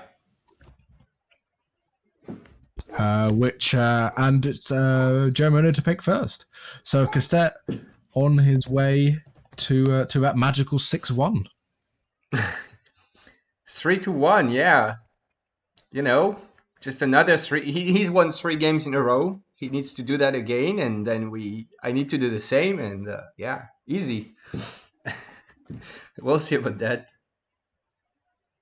Apparently, we can give a warning if we want to Jerimuno for BM, but I'm not going to do that. So yeah, if he does it again, we'll warn him. Yeah, but yeah, I mean, Jerimuno to pick first. Is Dakar a bit of an odd map? He can pick Ottoman again. This is one of the maps he won versus Lecastete the other game as the Ottoman civilization again.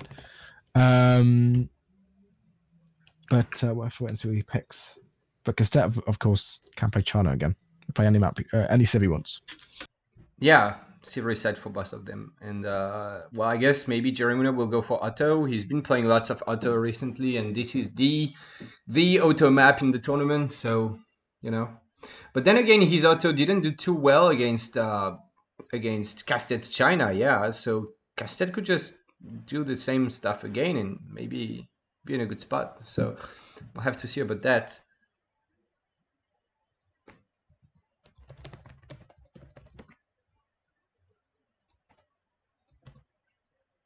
So yeah, we'll just wait for Jerimuno to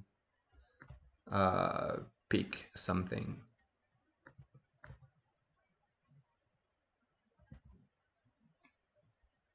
So it could be Otto, it could be China. I don't know if Jerimuno plays so much China, but he can play China. I've seen him play China before. I think Hakuna Matata is his account, which he plays China or something. Yeah. I can't remember. People have so many accounts, it's ridiculous on this game, myself included. But yeah, Dakar, again, interesting map, does have that pond in the middle, does have a 5 or a 4 TP line and the backseat trading post at the top, which supplies extra bonuses to your gathering on berries, 40%, which puts them in line roughly with what are they called? Hunting dogs on like animals and stuff. So that's something to consider. But Jerimuno is going to pick first. He can pick Aztec on this map as well. Aztec is really strong. You do have a 2 war age up, which allows you to go for a sort of a timing push of 8 to 9 minutes, which is quite nice. And of course, 2 war huts sort of shuts down the middle sort of pond area. Yeah, it's also definitely a decent Aztec map. I just feel like Aztec don't do too well against Otto in this specific map. I think Aztecs do alright against Otto overall, maybe, but here with the A-bus and the warships and all that stuff, it may be a little bit tough for Aztecs to get the control of the pond. But then again, Lecastete doesn't really play Otto, so maybe Aztec would be a safe first pick here. We'll have to see when Jerimuno picks something. I'll be right back. I'm going to take a small break. Sure. I will remind everyone that CMC have to win either 6-1 or 5-2 in this series.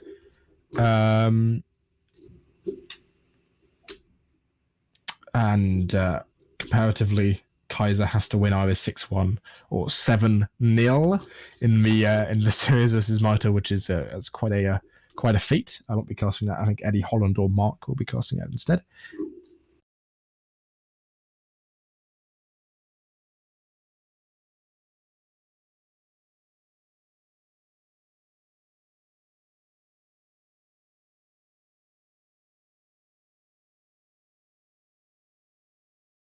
There's Kaiser apparently sneezing or something. I don't know what he was doing. But Portugal coming in for Jerimuno. Very easy to pick. Would not be surprised if Lecastete picked China here. China's being really strong.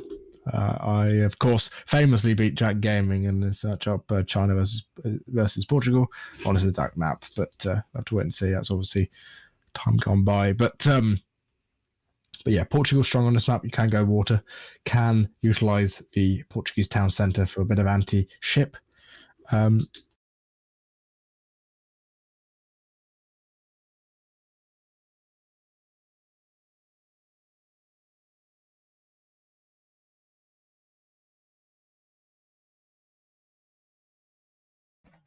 All right, I'm back. So, looks like Jerimuno locked ports indeed. Which, yeah, I was saying port is an interesting lock because surely tech can you just go China here and do very, very well because port FI is not very strong against China FI, right? Yeah, the Chinese fast industrial is just way faster than the Portuguese one. And China even has kind of all the tools to deal with industrial units. Like, they get the flying crows, which beat heavy cannons, and they get repelling volley at some point. Well, usually you tend to ship units first when you reach industrial, of course, but later on, if you get a repelling volley, these Jeanette dragoons are actually not all that scary anymore. And it's really the unit that Portuguese would like to rely on, but they can't really against China. They get just so many strong unit shipments in industrial, and they're just faster. And even on this map, you can get some yaks which will fatten on your villages and help you go industrial easily. So yeah, I think China would be a great pick here against ports. Yeah, China would be a good pick.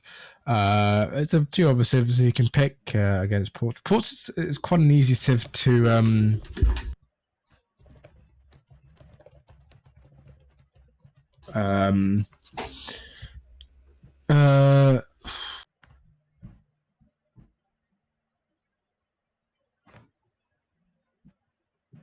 What was his shrine count? It was 190 pop, so it would have been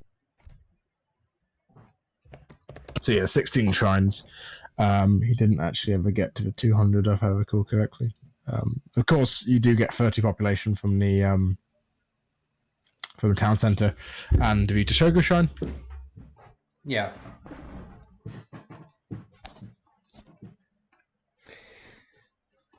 Yeah, I mean, even if he's aging, why would you push without any anti-cav or anything?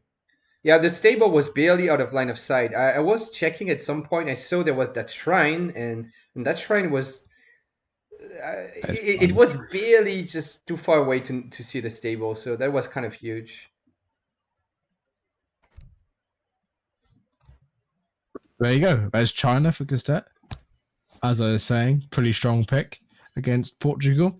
Do have the Fukalin deck as well, which is better than a frigate. Pretty overpowered as a shipment. 200 coin, you get something which beats a frigate, which is pretty good. And you also have, 7 hand cannons or something? Or whatever they're called, hand mortars. Hand mortars, Really good fortress. Yeah. Hand cannons is Age of Empires 2. Yeah. Wrong game. But the start here matters slightly as well. Wood start, I think, is better for Lecastete. Yeah. Food start better for port. Definitely. You do start with 7 settlers though for port, don't you? Even coin start can be nice for ports, depending on the treasures. You can't really go for a market just like that, but if you find some small coin treasures, maybe that wood treasure in his base with the coin start, it's nice. But it is a wood start, which is quite nice for China, and also Lecastete spawning on the. Sorry, what? Wooden base for Jerimuno. So he's got to go for a TP. Probably, nice. Yeah. Sorry, I shouldn't have interrupted you. My mistake. It's fine. And he's gonna find that 80 wood next to the TP as well. But the problem for him is that he will not get the XP very early, and he may still have to age up with 14 vills, because he's chopping 60 wood, and he does not get anything from that TP in H1. Like you don't get any benefit until like minute 5 or 6 from that trading post because you're not shipping anything. So Yeah, unless you ship schooners nice and early, Yeah, I guess. He's already picked his deck as well, and you can see it's a heavy schooner heavy deck. It does have 8 crossbow and 8 Castador in there, but other than that, there's not a huge amount of military cards. So yeah, definitely going to be seeing some water here probably. Oh yeah, that's gonna be very greedy. I mean, he doesn't even have 5 goons in deck, and you would expect ports to have 5 goons against China because of all the cav China can get. So I guess he's gonna wall up and just try to water boom maybe, because I don't see him just playing fortress with that deck. It has to be some sort of industrial plan. And China actually getting a lot of these yaks. I think the map spawns 5 or 6 yaks. I can't remember how 6, many, but yeah. Is it 6? Yeah, it should be 6. There's still 3 on the map, and China got 3, so it's 6. Yeah. China, if you've got 3, and obviously they start with goat, will help them, especially against port. You want to have a sort of a boost in sort of a middle game, where you can pump out a lot of units, and that's what those Jacks will do. Did add a little bit there, China, but only for a split second, so it's fine. As for treasures, he is now picking up another 40 coin treasure, and Lecastete also. Actually, yeah, Lecastete not really picking up any treasures. Jerimuno picking up sort of small ones, 40 wood, 40 coin, 20 coin, and really sort of an even age 1 here. Probably better for China because of that wood stuff. Yeah. Also, Jerimuno not going for the 80 wood just yet, but he will probably go for it right now. I mean, that treasure is really safe. It's really in a corner of the map, so you can go for it. But yeah, just yeah, nice age 1 for both of them, I guess. Although Jerimuno did get more treasures than Lecastete. And now he's going to lose quite a lot of HP on his Explorer. And Schooner is coming in indeed for Jerimuno. So that 80 wood is going to be nice. It's going to help him boom. But he's going for the 14 age up. So that is never ideal as Portuguese, because if you age later, you get less... TC, right? Yeah, you get your second TC later, so you get less Veils out. And even he's going to get his boats later as well. Everything is going to be delayed. But he does have a TP, which means it will help to some extent with the water boom. He will be able to ship, say, 7 and 600 wood real fast and start spamming boats or something like that. But again, I don't think it just a full water boom really works versus China, does it? Because obviously China does have a very, very strong age 3 and age 4 as well. And sort of water boom is it's relatively slow. It's better on EP, I believe. But I mean, China just has the advantage when they can go quicker and quicker, and you pressure. Even with boats and whatever, you end up not doing too well. There's a villager coming forward here for Jerimuno. He's going to wall up. Yeah, a little wall down. Quite nice. We'll delay him a little bit. Building a pillar when he doesn't need to, which is a bit unfortunate. But I think that's because sometimes when you don't build a pillar at the border of your wall like that, then there may be a gap. You can't avoid it by just building your wall really well, but it's tricky. And I guess he decided he might as well lose just 5 wood and just make sure there's no gap, I guess. Yeah, it's better than having sort of breezes walls where they have gaps everywhere. Yeah, and people can just walk through. But it was quite nice. I quite like that. That's quite common for this map. You wall off that sort of section, and it stops a player going all too aggressive for you. But against even a fortress player of China, it's going to hold for sort of 5-10 seconds. They're basically paper on this map. But there's the dot coming out. You can see those boats pumping out, even getting that in transition. But where this covered wagon goes is quite important. You'd like to see it sort of on this peninsula, but it does actually just go next to that, I forgot what it's called, no, sort of pond, which is quite nice. Stops the Fukan going in there and sort of wreaking havoc. Yeah, but it's kind of far away, though. I don't know how much control on the pond this adds. Could be a little bit closer from the pond, maybe. Yeah, it only adds 40 range, actually, the town centre there. So it's not adding a huge amount. Comparatively, he is now even going to lose his explorer to these Chinese disciple and monk combination. Lecastete does need to be careful that he doesn't accidentally stop the snare of the disciple, but he does just run away, which I think is the smart thing to do if you're not too careful with that or something. But yeah, I mean, this is quite a good age 1 from Lecastete and probably quite a good age 1 from Jerimuno. So at this point, both players probably about even. Yeah. Well, it's just gonna come down to what happens in like 5 minutes or something. Like right now, it's just gonna be, probably China just going industrial and ports just water booming and then going industrial himself or just spamming units in Fortress. And it's just gonna be hard for ports to hold the industrial push, I think. Oh, but he's adding a stable. Ports is gonna maybe train some hustles in H2.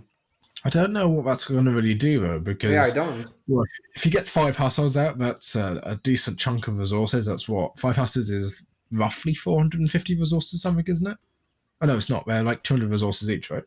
Yeah, it's 1k So resources yeah, for 5 house. yeah, which really I don't know what it does, because China's going to be up by the time those 5 hustles are out, and with the Porcelain Tower going up, it doesn't really matter if they get idled too much, and 5 hustles sort of get shut down by the Minutemen anyway. Maybe he's just building it in transition, and by the looks of it, Jerimuno is going to get up anyway, so maybe he'll just use that for Dragoons when it comes out, and he was maybe anticipating a rush or something. I don't know. But you can see the eco advantage that Jerimuno does have. It's quite significant now. 13 of these boats are slightly incorrectly identified by the UI.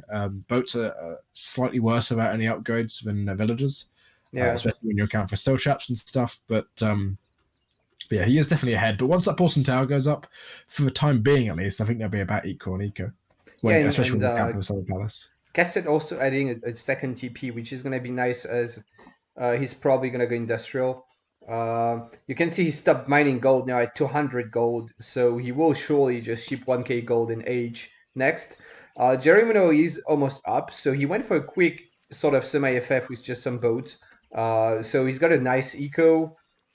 But it doesn't have a ton of fishing boats, only 14. So yeah, not he's actually not really ahead in eco right now. I mean, if you take into account the Summer Palace in the second TP of China, and you take into And account the fact that these boats are worse than Vils, then in fact China is just ahead in eco, isn't he? yeah, China is definitely ahead of Nico. I mean, Summer Palace is for villagers. He's also now eating those yaks. Yaks, these 2 villagers that are eating them are probably worth about 4 villagers when you account for it, right? Because yaks, I think, are double the speed of huntables. Or Yeah, yeah, I think that's how it works. And he's just going to get straight up. I mean, there's a couple of dragoons in queue. This wall is going down at a rapid rate.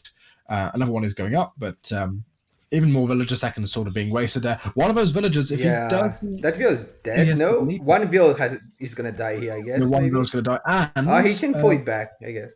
he could have actually sieged that as well, Yeah. which would have been nice if he did it earlier. But that wall's going to go down by the time he's up, almost certainly. And what is it? I think 12, 13 scales when you age up is quite significant. 5 organ guns coming out, but I would have preferred 1,000 coin actually. Yeah, these will clean up, but I mean that's just a batch of like rubbish units from the Summer Palace. So yeah, of course it's still a good pickup, but like being forced to ship the organ guns is maybe not ideal. Maybe these units would have been better off sieging down that TP instead of dying there, though. But yeah, so he's gonna get his 12 skirms from the age up, China that is. And Ports is not showing any intent to go industrial, just staying to Fortress here. Port is staying in Fortress, which again I think is just a mistake. I mean, Flying Crows just do so well against sort of town centres and whatever because of the range they have. There's no frigates on the ponds there. He can, of course, ship a frigate. I believe Flying Crows do right versus frigates anyway, so that's not going to make a massive difference. Town centres will go down quickly, and there's no army here for Germany. There's 20 unit population, but this is just all in dragoons. There's 2 organ guns though, which might be a bit struggling for China to actually take down early on.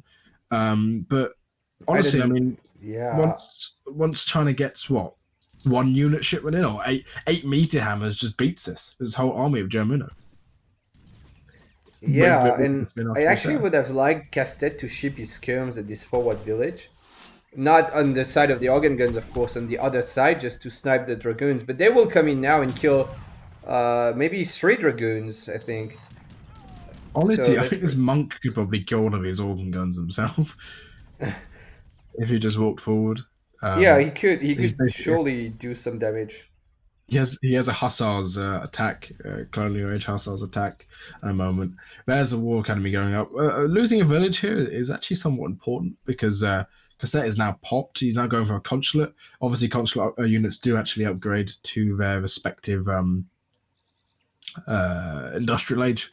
So basically, when you age up, you get the random age up, or you get the upgrade on age up. But there's the two Organ guns coming in. They do take out that Explorer. I do see them though, but again, the Organ guns are sort of useless now because of two flying crows.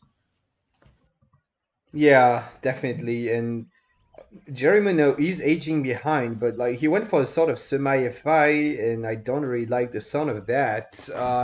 These organ guns, yeah, they took a village down, they killed some units, but it just delayed his age up by so much. And next thing you know, Lecastete is gonna get, I don't know, like 2 more unit shipments in, and Ports will have almost no units, and I don't know how he's gonna hold that. And these crows first are actually a very good read by Lecastete. You could argue that it's a risk he's taking, because if Ports was staying in Fortress, he could have brought some hussars and just cleaned them up. But I guess he expected Ports to go industrial, so these crows will put in some work, some serious work. I mean, I think the TCs are going to go down real quick. They have so much siege attack as well against buildings. Yeah, two crows. I think take down the town centre very, very quickly. 2 organ guns can get set up. They do have decent speed when they're not when they're in limbo mode. They're 4 speed, same as it's an arquebus. But those flank crows are just going to do so well. 10 villagers in that town centre build up, not doing anything, so the eco population is roughly similar. Obviously, there are those boats, so they do have gill nets on them. 17 arquebuses now coming in. Would like to see some actual upgrades on those units. So Changdao having some upgrades, and those arquebuses having upgrades. But I mean, he's just going to lose those town centres, and there's not really much to repel it here. Although there's an artillery foundry with some. Yeah, he needs coverings. There's no other way. But the thing is, if you get coverings, you may be able to kill the crows, but China, like, you still have to make coverings, which aren't gonna help against the other units. So yeah, sure, he needs coverings, but oh, that is a big volley though from the organ guns. He aged up with 2 organ guns, which you don't ever see really because they're pretty weak. But I mean, but does that move? Again, 8 meter hammer comes in here and it just beats his army. Cassette just goes back. He's taking down a TC. He's happy with that. He's going to get the arquebus upgrade in. He needs to get back again. He's going to try to snipe the organ guns. I don't know if that's a good idea. He will get 1 down, 2 down, and these upgraded skirms aren't too afraid of the... Oh, another organ gun going down. This is really good. Yeah, this is... the crow is alive. It's not down, and that organ gun is going down, so... Well, the crow will die to TC fire, but you know, it's... Oh, wow, that was a really good trade for Cassette. I didn't expect it to go that well. And now, what does... I guess Jerimuno can ship the heavy cannons now, though, because the crows have gone down. But soon enough, there will be a crow popping from that Confucian Academy, and we do have the 8 meteor hammers coming in now that will use their whips to molest whatever comes out of that town center, so... Yeah, meteor hammers, especially versus... any of the artillery that come out, which is what he needs. He could get quite a nice pop. Let's look at 2 heavy cannons now coming in. Yeah. But again, 2 heavy cannons die, relatively quickly to now 10 meteor hammers, which are now behind. Does need to get back. He needs to sort of bring his meteor hammers in. Yeah, he needs to use them, yeah. And maybe upgrade the Chengdaos as well. Like, you should have the resources for that. Oh, wow, all the bills there. But yeah, so if you can just connect to the heavy cannons, these will go extremely quickly to the meteor hammers, and they do. And all the Chengdaos just coming in, and good blocking by the Vils is nice, but it's a good effort. Good effort by Jerimuno, I think. Good positioning, but you can't take that. Like, you can't do anything, honestly, in this matchup. From experience as Ports, like, you die. Yeah, China's just so strong here. Ratton's probably on the way as well to bolster that cavalry mass. Obviously, I think Dragoons now do damage versus Rattons. They didn't before, which made the matchup even worse. But stable going down. Flying code being produced by that Confucius Academy. And I think these houses are going to go down as well, which is nice. And really, Jerimuno is sort of tucked into the side of his map. He's even now being forced to make horse artillery, which I think is the wrong call. Oh, horse archery. Huh. Yeah, well, does he have... If he had 5 organ guns in deck, that's a really good card. He could have made like 1 or 2 culverins, try to kill the Flying Crow and just get organ guns. But like it doesn't really matter what kind of unit you get. There's just so many Chinese units now, and it's gonna keep increasing more and more. And yeah, sure, Ports is ahead in eco. He's got that factory, he's got the water, but it's gonna take so long until he can deal with these massive units here. Yeah, and he's even now. I mean, that factory, one of them at least, is sort of at risk anyway. He's lost all the houses here, can't produce units. Where are those heavy cannons, not heavy cannons, horse artillery being made up top? But he had to remake those. There are some dragoons at the back, which might do some nice damage against a crow if they can come into contact with it. Rat and shields, especially, are not going to fare too well against dragoons. A bit of lag here. Yeah. Not at a good time, but hopefully that doesn't retain. But yeah, these rat and shields are just really, really good here. 1,000 core for 26 is incredibly good. Yeah, they're just, and they don't get sniped by goons. Yeah, there's no multiplayer for goons against them, so they are so extremely hard to deal with as sports or as Dutch as well. Like these guys are so scary. So yeah, I don't know. Eventually, like if Ports can buy enough time, he may be okay. But like he needs to build, like to rebuild his houses. Look at this pop space, man. He's in. Yeah. Wow. Yeah, and that there's a whatever. Lucan as well, which is going to come down and just do some damage. He's basically got what? Oh man. What, 20 of his score, 30 of his score locked up in nothing. So the score difference is basically huge. That town center's going to go down relatively quickly. That factory's going to go down. That Fukan's going to be doing good damage. We didn't see this, but Petards came out and took out the Yeah, dots, I just saw that early on.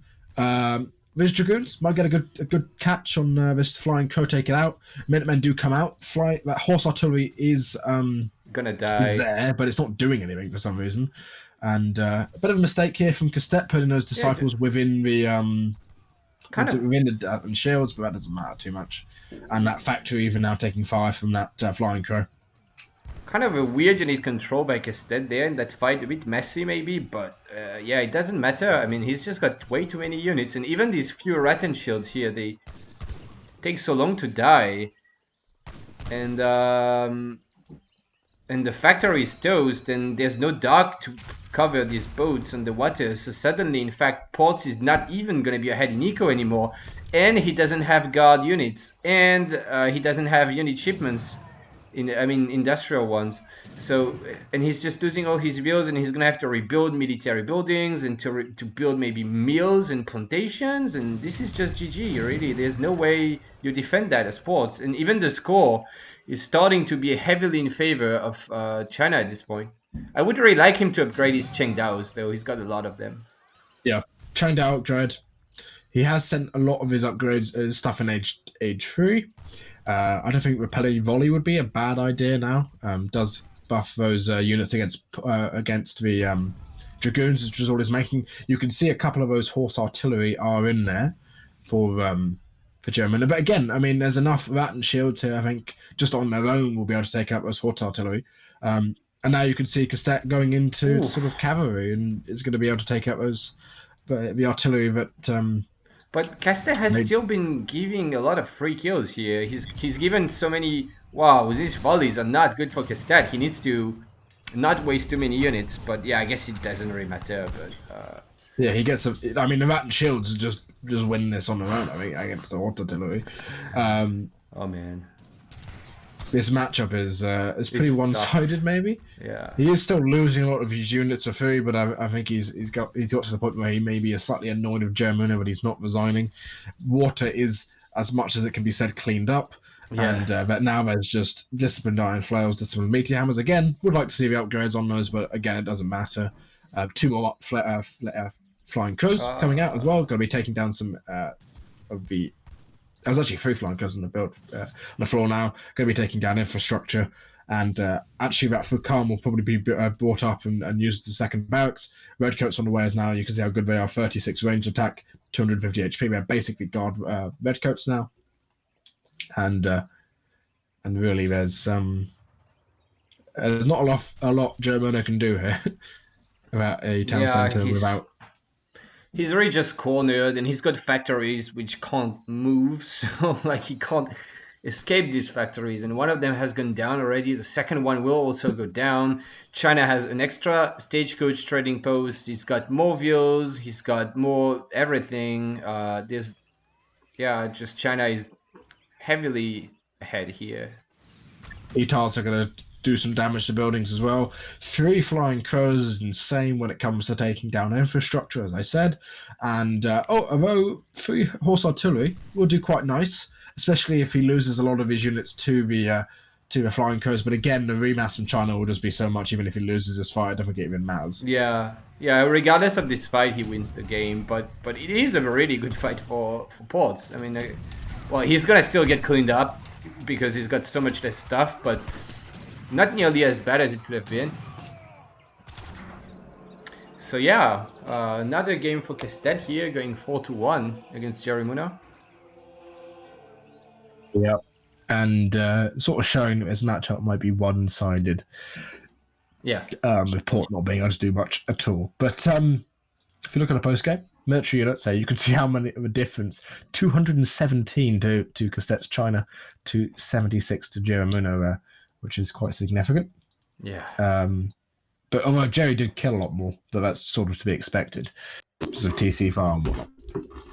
Yeah, just defenders advantage, and Lecastete was making cheaper units, to be fair. Like Jerimuno has only trained goons and artillery, which are expensive units, so that's also part of the reason why. But yeah, surely China had more, and wow, yeah, if you look at the mass, it's just ridiculous. Like, how many units can you get out as China after going industrial? Like, usually when you go industrial, they're sort of like it's a bit slow. You don't get so many units out directly, but China just, upon age-up, they already have 12 skirms and plus some units from the Summer Palace twice, and then they just look at this military spike. It's ridiculous. Yeah, 75 at what is it? 67 at 12 minutes.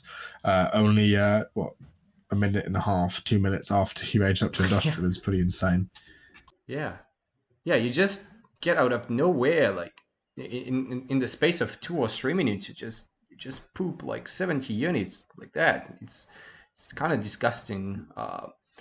But yeah, well, that does show how the matchup is really China favored. But good game, solid play overall by Lecastete. Maybe a little bit like these organ guns, I don't think Jerimuno could have won the game if he didn't ship them, but surely they did slow him down and made it even harder to defend this Portuguese push.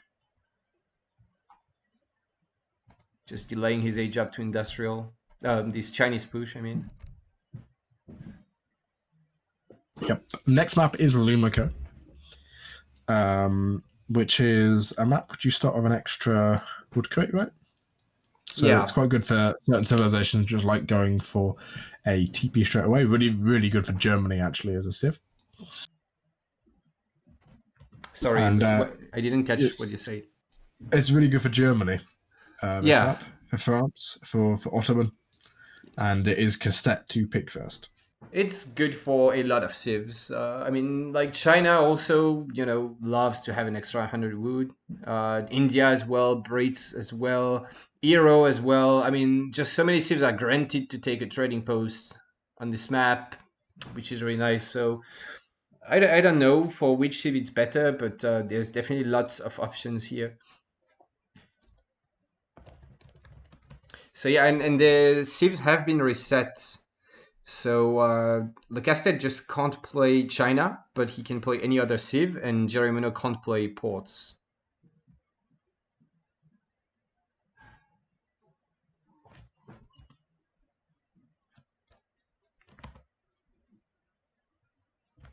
Jerimuno dishing out excuses. Yeah, so it is Lecastete to pick. He can pick whatever he wants to pick. A 7 China, but I wouldn't be surprised if he picked Germany. Iroquois, as you said, is quite strong. I know Lecastete plays Iroquois a decent amount. And Germany even saying just do some garbage. So by the looks of it, even Jerimuno wants Lecastete to pick Iroquois. Or he's predicting it more so. But I think Euro is not garbage. I think it's pretty strong. I mean, On this map, a front base, any kind of front base is really good on this map because you can wall the choke and then you have your front base covering basically the entire map on your opponent's side. So, you know, Euro is granted to have a trading post and they're granted to get the full map control. So it's by no means a bad save here. The TP line is also really nice for Euro. In some matchups, you can get Stagecoach. But Lecastete going for Germany, he's pretty comfortable with Germany. Probably his main civ, or one of his main civs at least. So it does make sense. And again, Germany is also granted to have a trading post in H1 on this map. Yeah, you can also you can get a trading post without having to drop any wood, which is what's so incredible if you get a 200 wood start. But Japan, Germany, is probably Japan favored, isn't it? Yeah, but Jerimuno disagrees. But on this map especially, you can ship the boats. So it's really pretty good for Japan. And well, Japan obviously also loves to get an extra 100 wood at start. So yeah. But yeah, Lecastete is getting fed up with that matchup. I think he's been playing it so much, and it's just not nice to play this as Germany. You have to micro really well and all that. So I'm pretty sure any civ against Japan is pretty boring and pretty annoying to play. Yeah, unless your Aztecs or civ design is just awful. It's the same as China. You give them a little bit of leeway. You make one mistake and you're so far behind because of their design. Is basically you can't make any mistakes as the opponent, but the person who's playing Japan can make as many as they want. But yeah, Lumiko, map good for both civs. And Jerimuno playing his maybe his premier civilization, if you will, and Lecastete playing Germany. Probably his premier civilization as well. Yeah, apparently I have to check Discord, so let's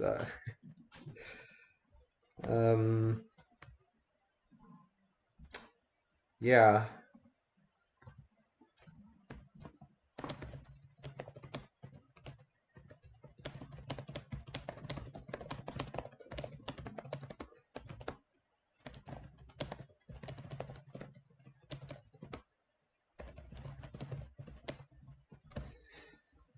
But I think Lecastete has played this matchup so much. Well, it's not easy, but I think he knows roughly how to play it. But yeah, lots of pressures on pressure on Lecastette's shoulders. He can't really afford to drop a game, so it's gonna be tough. Yeah, basically, if he drops a game, and he ends up winning 5-2. Of course, it's a really, really good score for Lecastete. Beating someone like Jerimuno is a top player is an achievement in and of itself. But if he does go 5-2, it ends up meaning the task on you Kaiser is even more mammoth than it already is for CMC to win. Although saying that, 6-1 is possible still. And 6-1's possible for you. It's possible, but it's who knows? You don't know if it's going to happen, but it's possible at least. It's very hard, but yeah. All right. So yeah, 4-1 for the Lecastete indeed. Just loading the game. So this map, like we say, does have an extra 100 wood, and this is a coin start, which is quite nice for Germany, I guess. Yeah, so Japan is gonna start with 300 wood here, as you see, and in a way, it's basically a 200 wood start with an extra coin crate, if you will, in that regard. But look, by the looks of it, Germany is going to go for a market. I think what he's going to do here is he's going to build a market, get enough coin to buy a house, and then probably just he's going to buy enough coin for a trading post, right? And then build a house. I don't like that. It's not gonna go well. Oh, he did get the 40 coin in his base, which is nice. Yeah, so basically what he's got from that is he's got a bit of a free market, if you will, or a slightly cheaper market, and the XP for the market, but it slows you down slightly, which I don't think is great. But he does spot a settler next to his TP, which I think is quite important because that is one of the better treasures on the map. Yeah, but yeah, if that was in line of sight, which it is not, then he could have maybe taken it and just got Oh man, and he just missed the XP. He barely missed the XP now. So I think this is going to be really slow. And chopping the extra 25 coin just to buy for a house and just to have a market is probably not going to pay off. I think Castet will age quite late. He might have to go for an 18 age up at this point. And But I don't know. you do get the 20 XP from the market, I guess, which is somewhat useful, I guess. It gets you slightly quicker for the Well, shipment. 20 XP roughly makes up for the building time and the walking time to the market, but it doesn't make up for mining another 25 gold or something. But he did get a 45 foot treasure. He did get 80 XP, which made up a little bit for not getting that XP, so he can still ship his 2 settler wagons somewhat early. But yeah, I would be surprised if Castet ages up really early. Look at the food count. Japan is so far ahead.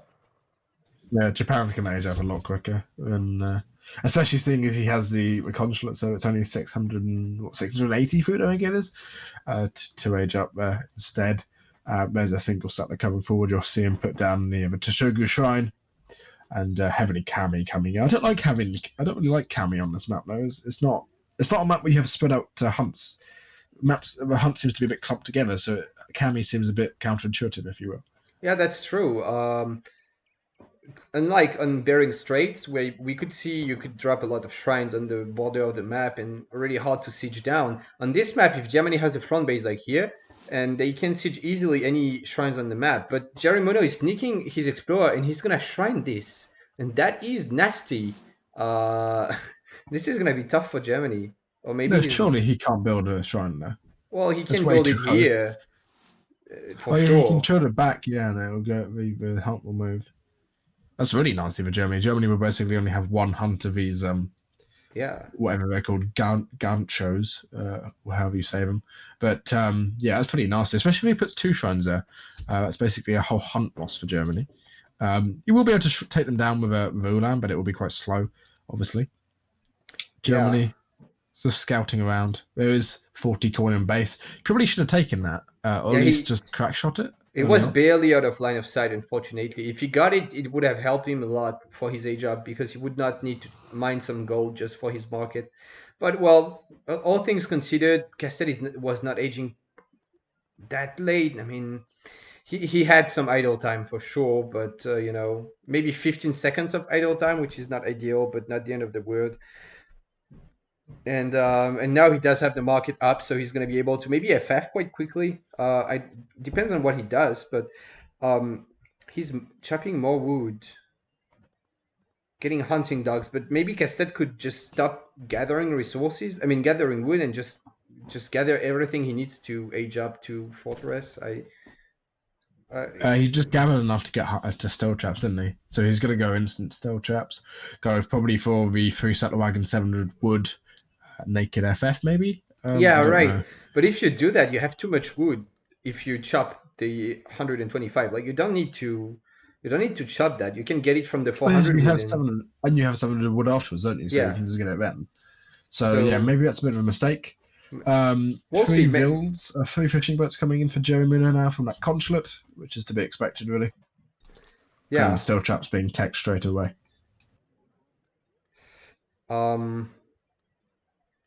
So I wonder what Castet is going to do now. I guess 2 houses up. I guess it's just going to FF, yeah. But where did a lot of that wood go? What? Oh, he built a second TP. Yeah, so he's definitely going for an FF. But again, okay, so that's why. Okay, that is why he chopped for Steel Traps because. Yeah, so he's actually gonna ship 700 gold. So that FF is a bit nerfed now because you get less. I mean, you need more XP for your shipments now as Germany. So usually you don't have a shipment ready upon age up. Now, if you go for 3 settler wagons, 700 gold.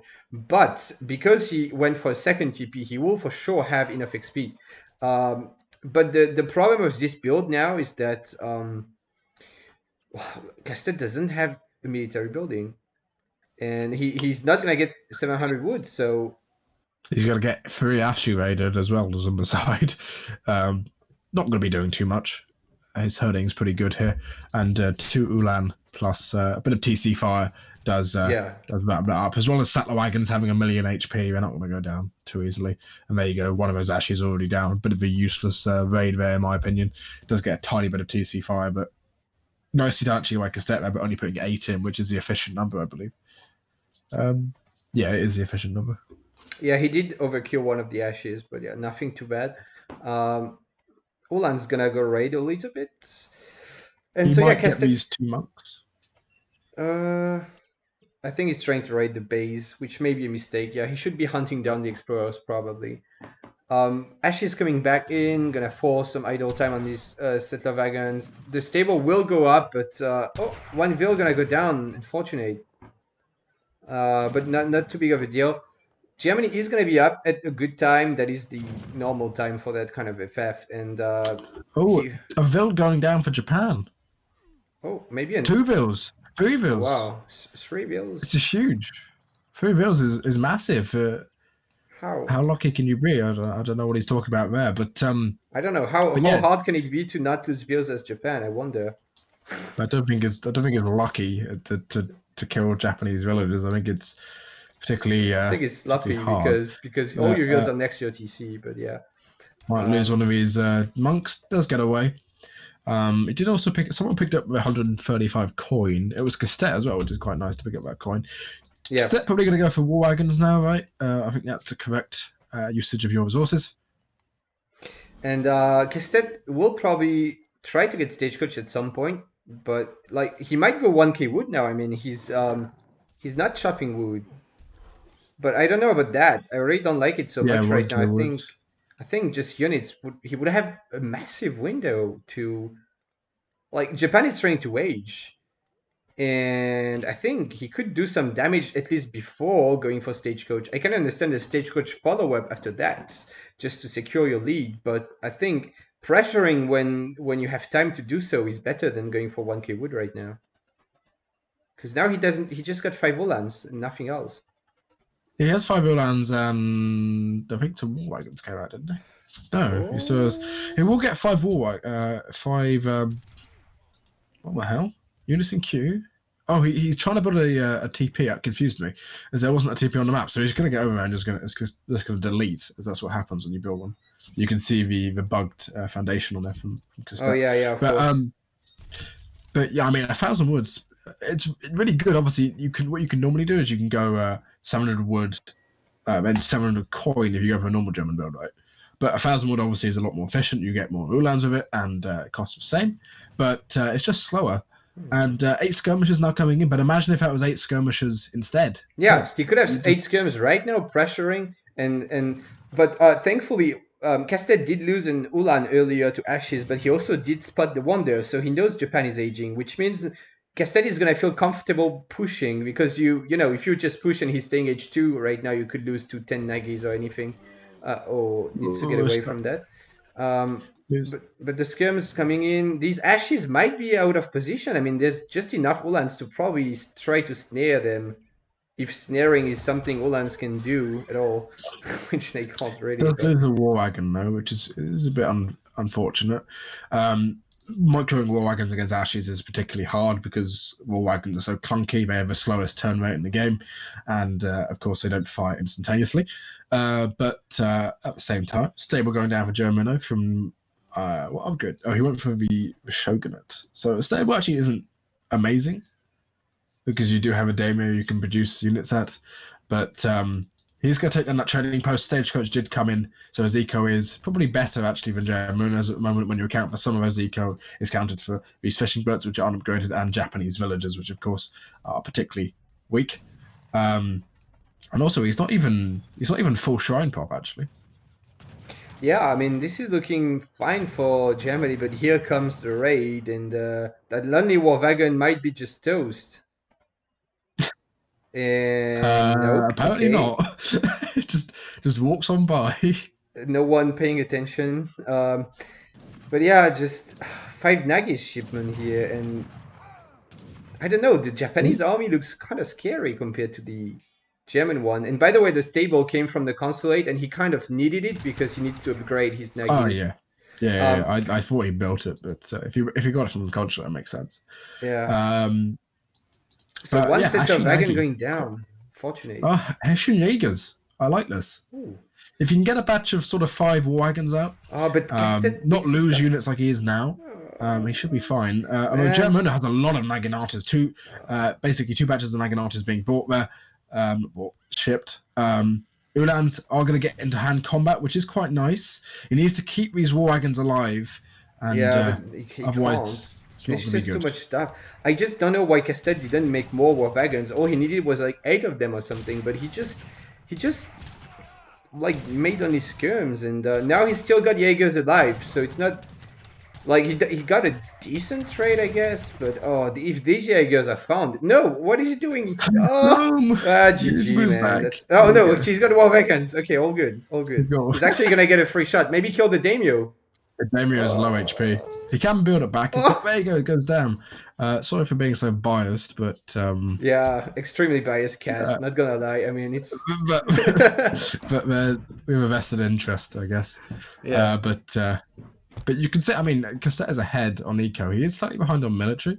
He does need to wait, I think, until he gets more of those war wagons. 7 villagers now coming in, so that eco differential is different. Jerimuno losing 5 is Ashy there, which isn't too great. And there's just so many Nagis here. But and I don't know if do you just mass more war wagons here? And yeah, you need more war wagons for sure. But he shipped 3, which is nice. But yeah, I think that just that mistake from Lecastete might cost him the game, because now Japan has shipped 7 vills. He's got a TP down. He's probably gonna make some clubs out of that consulate soon and just get the TP on the left down. And well, Lecastete can win if he keeps taking 3 kills like that. It's kind of big. The second time he picks 5 ashes for free, it's really huge. But eventually it just gets better and better for Japan. And does he even want to push here? I don't know if Lecastete does want to push here. Like, he kind of has to push because he can't just wait. But he needs to sack his 2 Olans and just hit and run best he can. But he's not kiting enough. That was not the greatest kiting by Lecastete, and he's just getting caught. And I don't know if this is 5 gonna. skirmishes are coming in on the back, but there's so many Nagis here that it's going to be hard to deal with. He does pull them back. Yeah, that is probably the end of this game. I mean, more war wagons, but it's such expensive trades for Germany. You can't afford to take that kind of trade. You need to crush a fight if you want to win against Japan. And these ashes just walking on top of everything, just sniping the war wagons, and Jaegers are gonna go down to these Nagis for sure. They're extremely good at killing, right? Yeah, now it's down to me to win 7-0. Jesus Christ. Well, unless Jerry wins another game. But yeah, I mean, I think it just fight early on. He just didn't need to push forward. 1,000 wood maybe being a mistake, allowing Jerimuno to get a number of ashes out, a number of Nagis out, and it just ends the game now. And the snare just ends up losing the game. Already just needed like a bit more war wagons, which is already standard in this matchup. I mean, you know that against Ashinagi you need to go for a lot of war wagons and a few skirms. Like, you can almost have no barracks against this kind of playstyle. You need to like ship skirms, ship Jaegers, and just train only war wagons. But it can be tricky, because if Japan is actually going for Yumis, then of course you can't go for war wagons. But yeah, I think he identified the Ashinagi and he still didn't make enough war wagons. That's really the main problem here. And again, that 1k wood was a bit slow, and he could have done something more instead. Or 8 skirms, train Ulans, get vet Ulans, and take a good fight in Japan's base, because Japan was a bit slow, something like that. But yeah, so Jerimuno winning a second game in this play 07. And yeah, that fight did not go well for Germany at the end. Not at all, no. Germany, even with war wagons and Jaegers, wasn't able to take that out. But who's hosting this game? Duck hosting a game. ESOC MDS. Let's go Muno. ESOC MDS. Nice of him. But next map, I don't know what it is. I think it's Fraser River, or however you say that. Right, Frazier River, which is quite good for civs which push out like Aztec and stuff, because a lot of the hunt and the mines are out on the field. Obviously, quite good for civs which like taking TP line as well.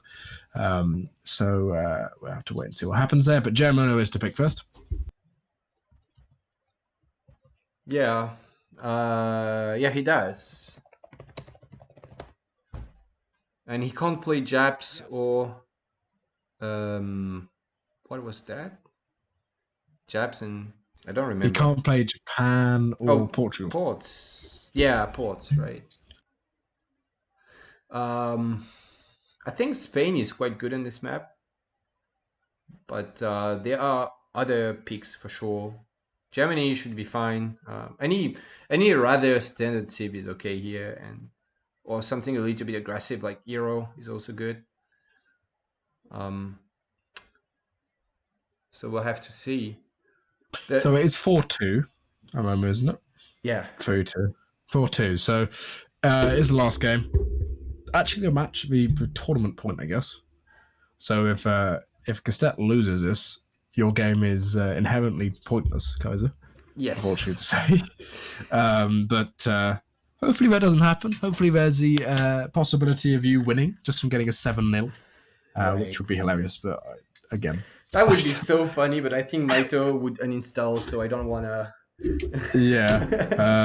Maito might have a midlife crisis over Adrian Pass feels. I don't know. But yeah, we'll have to wait and see what Jerimuno picks. Obviously, pretty important.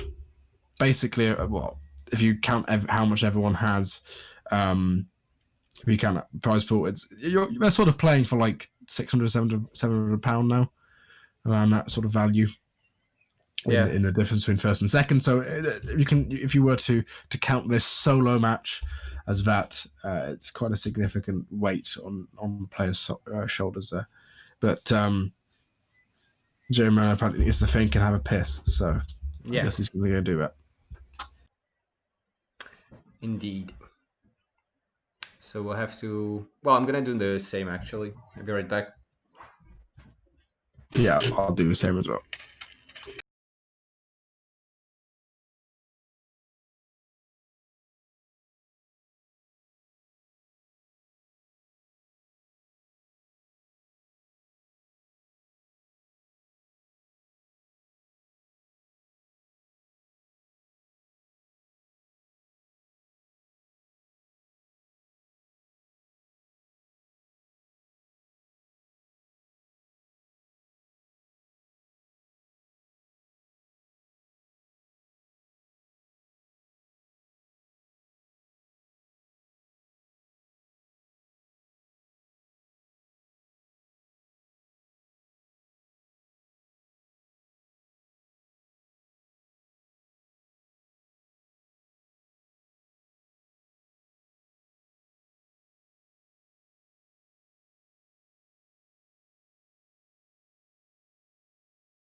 Wow, wonder how I typed that. I just I came back and then on my screen there was typed x squared like randomly. I don't know how I hit these keys somehow, but you've got a ghost typing on your keyboard. I guess I wanted to alt tab and I did that. Yeah. Oh well. Anyway, so yeah, match point. Every game is gonna be a match point now from now on for CMC until we lose one. Tough situation to be in. Yeah, really tough situation to be in, especially with the person playing it. Especially when you're up against Maito, and not like I don't know. I mean, Maito's the only person you didn't like floor, right? Out of everybody in the I also dropped. tournament. I also dropped the game to MTurk. Okay, yeah. But, Well, I tend to drop games to people who play Japan or China, so it's gonna be hard against Maito to drop no game at all. yeah, because you can play both, can't he? Yeah, and he's good, so it's gonna be tough, but we'll try. We'll try. So yeah, Jerimuno is still thinking, I guess, and we'll see what he decides to pick.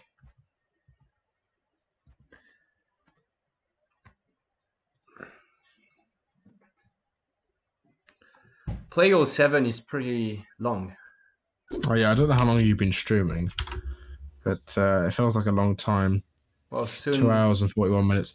I drank quite a lot of beer over lunch, so I'm quite tired at the moment. Yeah, Coupled with that, but hopefully there's only one game left anyway. So yeah, and I doubt it's going to be one which lasts for 7 hours. So yeah. Only hopefully 8 it's games fine. left for me. No big deal. Just 8. Just gonna cast 1 and play 7. And I'm Yeah, it's I'm fine, tired yeah. already from casting, so it's just stupid. And you were streaming until quite late last night, weren't you, as well? If I recall correctly. Like until like 2 o'clock in the morning, I was like. Oh yeah, kind of, yeah. But yeah, by the looks at Jerimuno playing Spanish. Quite strong on this map. ATP is viable on it. Do have 4 TP line plus 2 TPs, native TPs, which are Cree, Nootka, or Cheyenne. I think it's only one of them when it spawns though. Huh. Interesting. And Cree when it's a ATP build is really, really strong. Like it's basically like having 2 TCs for a bit extra in Colonial, which is insane. But yeah. Yeah, and Nutcast can also come in handy sometimes, like if you want to just build a native post anyway to get the XP, but also to train 5 of these and just take down your opponent's TP maybe, so that you can keep on using your ATPs. So it can be an option. Cheyenne is nice because you can get the bisons from it at some point. So yeah, decent options there. So he's going Spain indeed, yeah. Makes sense.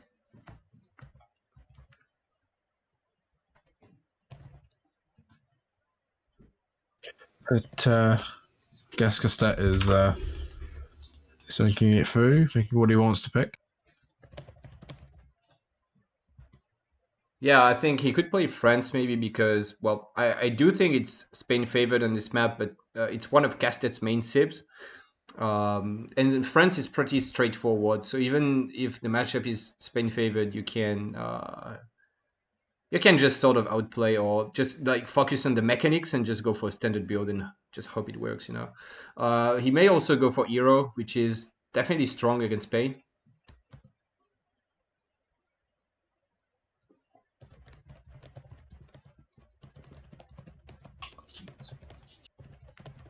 Yep. Have to wait and see. I assume you're talking it through with him. No, no way. I'm not helping a player at all. No, not at all. No. But yeah, first of all, as I said, quite an interesting map. One of the newer ones has a lot of chokes. You can wall it off quite easily. It's a bit like Tibet, I think is the map. Something Nepal or something like that, or Tibet, where you can wall off certain chokes, and it ends up being where a player can only go through one area to your base, although the majority of the natural resources are in that valley, which is really where you want to be. Yeah. I absolutely didn't listen what you said because I was typing. That's fine. But yeah, basically you want to push into the sort of middle valleys for resources. It's the end of the game on this map. And Lecastete, sort of pick. Yeah, indeed. Still thinking. But this map does have quite a lot of food. You maybe can't bring all these hunts under your TC, but you can bring them on this sort of like plateau where you spawn and maybe wall up the chokes and just secure a lot of hunts actually. And there's the Iroquois pick from Lecastete. Obviously, Iroquois is quite diverse as a civ. You can go for a semi-FF, and you have as far as Prowlers and Musket Riders, which are 2 of the best units in their unit type, whilst you can also go for a fast age 1 rush, depending on what the crate start is and how you play the matchup. Yeah.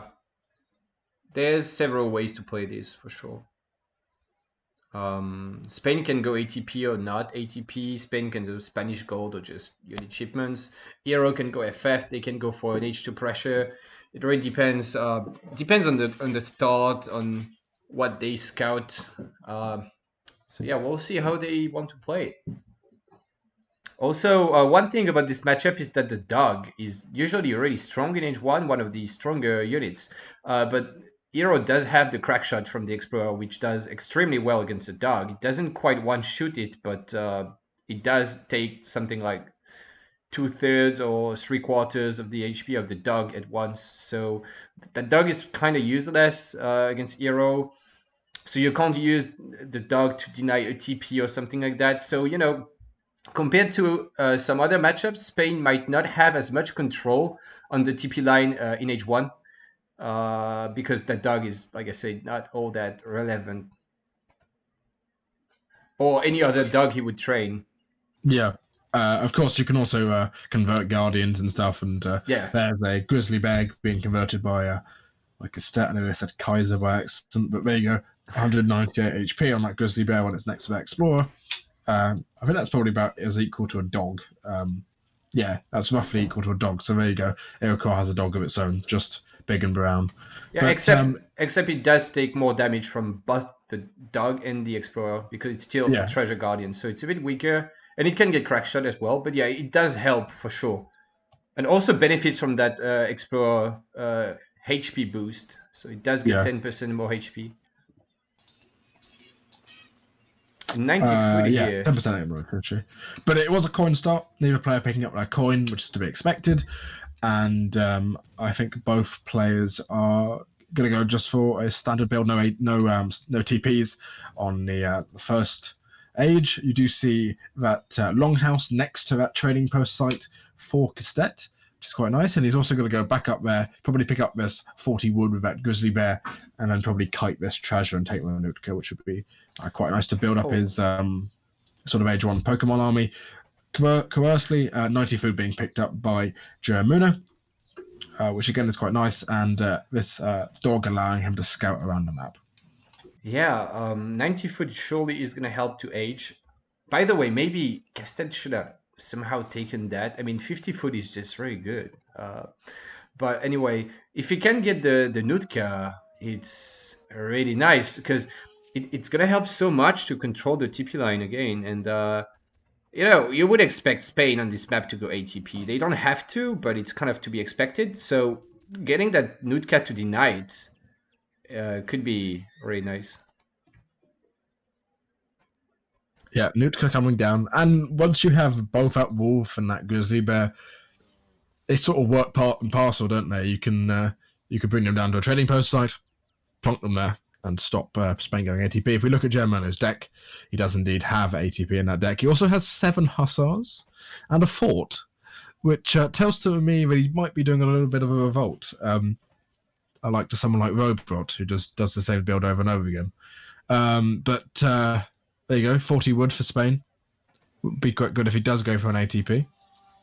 Castete's deck, pretty standard. Does have team food silos, which is questionable. Dreadful. Yeah, but does also have 16 tomahawks in there and 4 light cannons, which is quite nice. But yeah, I mean, this is a pretty good start for Lecastete, I think, especially versus like an ATP build.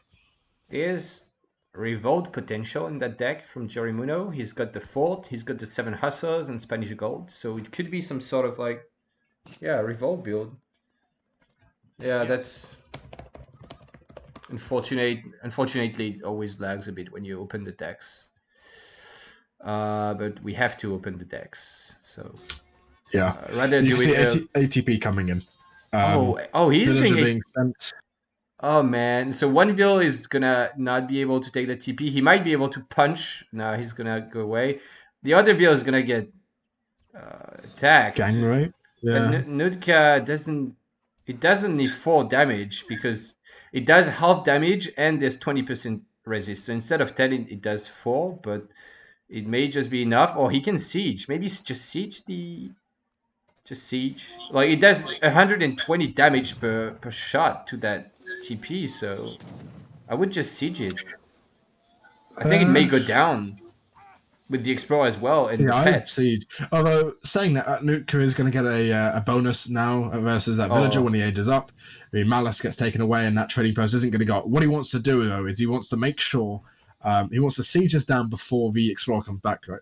And probably take it himself. I think is the smartest idea to do. And then that ATP is sort of a wasted shipment there, because it only sort of ends up being two units. That native scout also going down, nearly going down. Nice. It does finally go down. Yeah, it does go down, and that TP is denied. This is massive. So many villagers second have been wasted by Jerimuno on trying to get this up, and now he's just gonna lose it. And what if Lecastete just rushes now? I mean, surely Jerimuno is gonna be super slow to age because of all these villager seconds he's lost walking around. And I think yeah, just rushing would be kind of the winning. What is the Warhunting base? Why? So by the looks of it, well, at the tower though. the tower even going to go up? The tower goes down. I think it will go down once it's up. If you see what I mean, like it's gonna go up, but then it will go down. I think so. Although Andreas is coming back. Does get a crack shot on that wolf. Actually, the wrong one to crack shot, but doesn't matter. I guess it will not go down, yeah. But I mean, at this point, if I was Eero, I would have stamped down my Wahad here and just shipped units, and you get the tower down, and then you rush, and Spain lost because Spain is so slow. And it's really unfortunate that I don't know why you would have this in base, really, this Wahad. So he's gonna FF, which is okay, but I think the rush was really a free win at this point. And now he's trying to force the tower down. He does have a lot of siege on the Explorer, but I think he has to run away, unfortunately. So the tower will stay up. Yeah, he can't stand it. If losing that Explorer is pretty big for Ecuador, especially if you now are snared by the Spanish. The Scout is the age up, so that tells me... For Husses. Yeah. For Husses tells me that there may be an inclination to... revolt. I forgot what is now. An inclination to revolt. But that trading post not going up did miss a couple of those passes, which may end up being evidently quite negative. But there's actually a barracks going up, which tells me the opposite, that a revolt isn't going to happen, as you wouldn't be spending 200 wood on that. Yeah. Man, what if Lecastete even just called the big button, even just like as a semi-FF, just called your big button and age, and take down the TP, deny the take down the tower, deny that last trading post, deny that forward barracks, so Spain would have to stay in base. You know, just be pretty good, I think. But yeah, just sticking to the FF, which is not bad either. I mean, okay, like Eero is gonna be up before Spain. And Eero will get stronger units, but Spain does have that TP line on top, and it's actually good for Spain that if you upgrade one TP line on this map, it does not upgrade the other one, like you could see on Mendocino or Colorado. Here, it does not. So he can upgrade safely the top TP line without upgrading this trading post for Eero. But these TPs are going to be hard to hold if you go Stagecoach, so you probably can't get Stagecoach anyway. Yeah, you can't get Stagecoach, and actually I don't think Stagecoach really is the thing you want to do here. Spain obviously benefits from a large amount of XP anyway, which is quite nice. But there's the 4 Hussars and 5 Musketeers. We'll have to wait and see what Jerimuno does ship. Did ship 5 settlers in transition. Yeah, and now Lecastete can just get Forest Brawlers and Musket Raiders, and that 800 crates are so good. I mean, these 800 crates, and so he can get the houses up and all that. So he's gonna get he should get a nice batch of like 5 Forest Brawlers and 5 Musket Raiders and a unit shipment. Crates. There's 12 crates actually. Well, that's also fine, I guess. But I don't know if I like the crates because Spain can maybe go Spanish gold now unpunished. Spain is going into skirmishes, which I think is a mistake. There's Spanish gold, as you said. We saw Opti, I think, or someone playing as Spain the other day. I think it was Kevin, and he kept on shipping it to a forward tower. Hopefully Germany doesn't do that. But yeah, Musket Riders and Fast Paddlers, I think, just beat Spain, don't they? I mean, if you look at the But look at the Musket Rider. It does have a pretty good multiplier versus artillery. Normal guns only have 2 times, and Musket Riders have 2.5 times, which is quite nice. Yeah, and they are very tanky as well, so they can sort of afford to go in more easily. But the Falconet is really the one problem for Hero in this matchup. I really think it's a good matchup for Hero, but yeah, you do have to find a way to take out the Falconets nicely. I don't think sieging down a trading post with goons is what you want to do right now as Hero. I think he needs to be more aggressive. Yeah, especially seeing 1,000 wood now came in. Jerimuno setting those. Actually, 1,000 wood is basically 1,000 wood, 400 coin, isn't it? Which is a pretty insane shipment. Skirmishers coming forward, I think, is a mistake as well, though. The crack shot is still available for Iroquois, I believe. And Forest Palace are just so strong comparatively to normal skirmishers. Yeah, and Spain is taking that TP in the bottom down. Does he get? Misses a pass as well. Yeah. Hero can actually go in with his guns and clean this up, but he doesn't know about it because you don't really know what's gonna come next. Like, if he goes in with guns and then there's 5 lenses popping, he could lose. And he's gonna give some free kills now. Oh, apparently not. That was weird. Yeah, it doesn't want to. It does kill the Explorer, which is quite good, though. Notably, the Explorer is pretty good for Spain. Basically, their way of trading. Cavalry, 2 Falconets coming in. He needs to go back now. That's going to be quite difficult for Iroquois to deal with that mass. He needs sort of Kanya or something like that. There's Kanya and Q, actually. But he needs Forest Palace and Kanya and sort of try and just... I think he could have just gone in and killed the Fogs, because these Fogs, like, it would be expensive to kill them. It would be really expensive to go in, but you need to take them down. And if you can get them, if you can trade like 5 goons for these Fogs, it's definitely good for you. I don't know. Yeah, this was a bit sloppy by Lecastete, just shipping these crates, not really doing anything, taking down a TP, and then sort of overcommitting there. So... Could have been better for Hero. He could have been more aggressive and just been ahead now, I think. But we do see 6 Kenyas, and they're upgraded to veteran. And the War Chief is still alive, which is important to point out. Another batch of Musket Riders as well. Maybe not enough for Explorers, though, but... Hero may... I think it is enough. I mean, there's enough Kanya there and enough... Musket Riders, if he just basically writes, click a fort coming in. So someone's been reading Callum's discussion on ESOC. Oh, no. Instantaneously going to go down as well. Why would you ship a fort? Bad.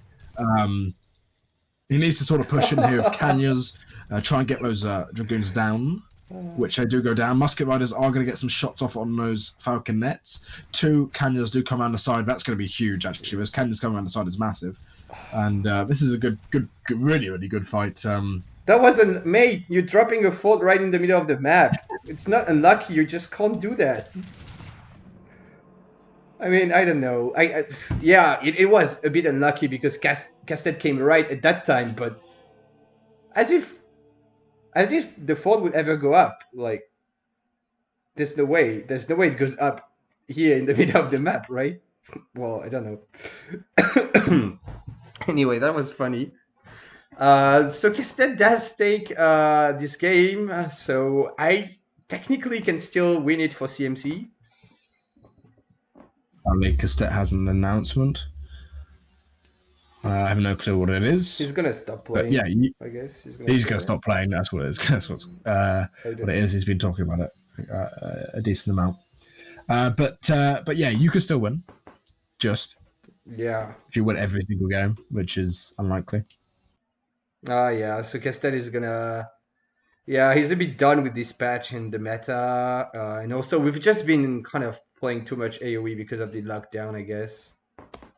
So yeah, he's gonna stop playing for now. Was to be expected. But yeah, he's gonna stop playing now.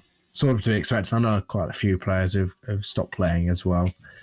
But yeah, I mean, he went out with a bang at least. 6-1 versus Jerimuno. Dominating in the series. 5-2 even in this one. My mistake. But still pretty good. pretty good by Lecastete here. Yeah, if everyone on CMC did that, but yeah.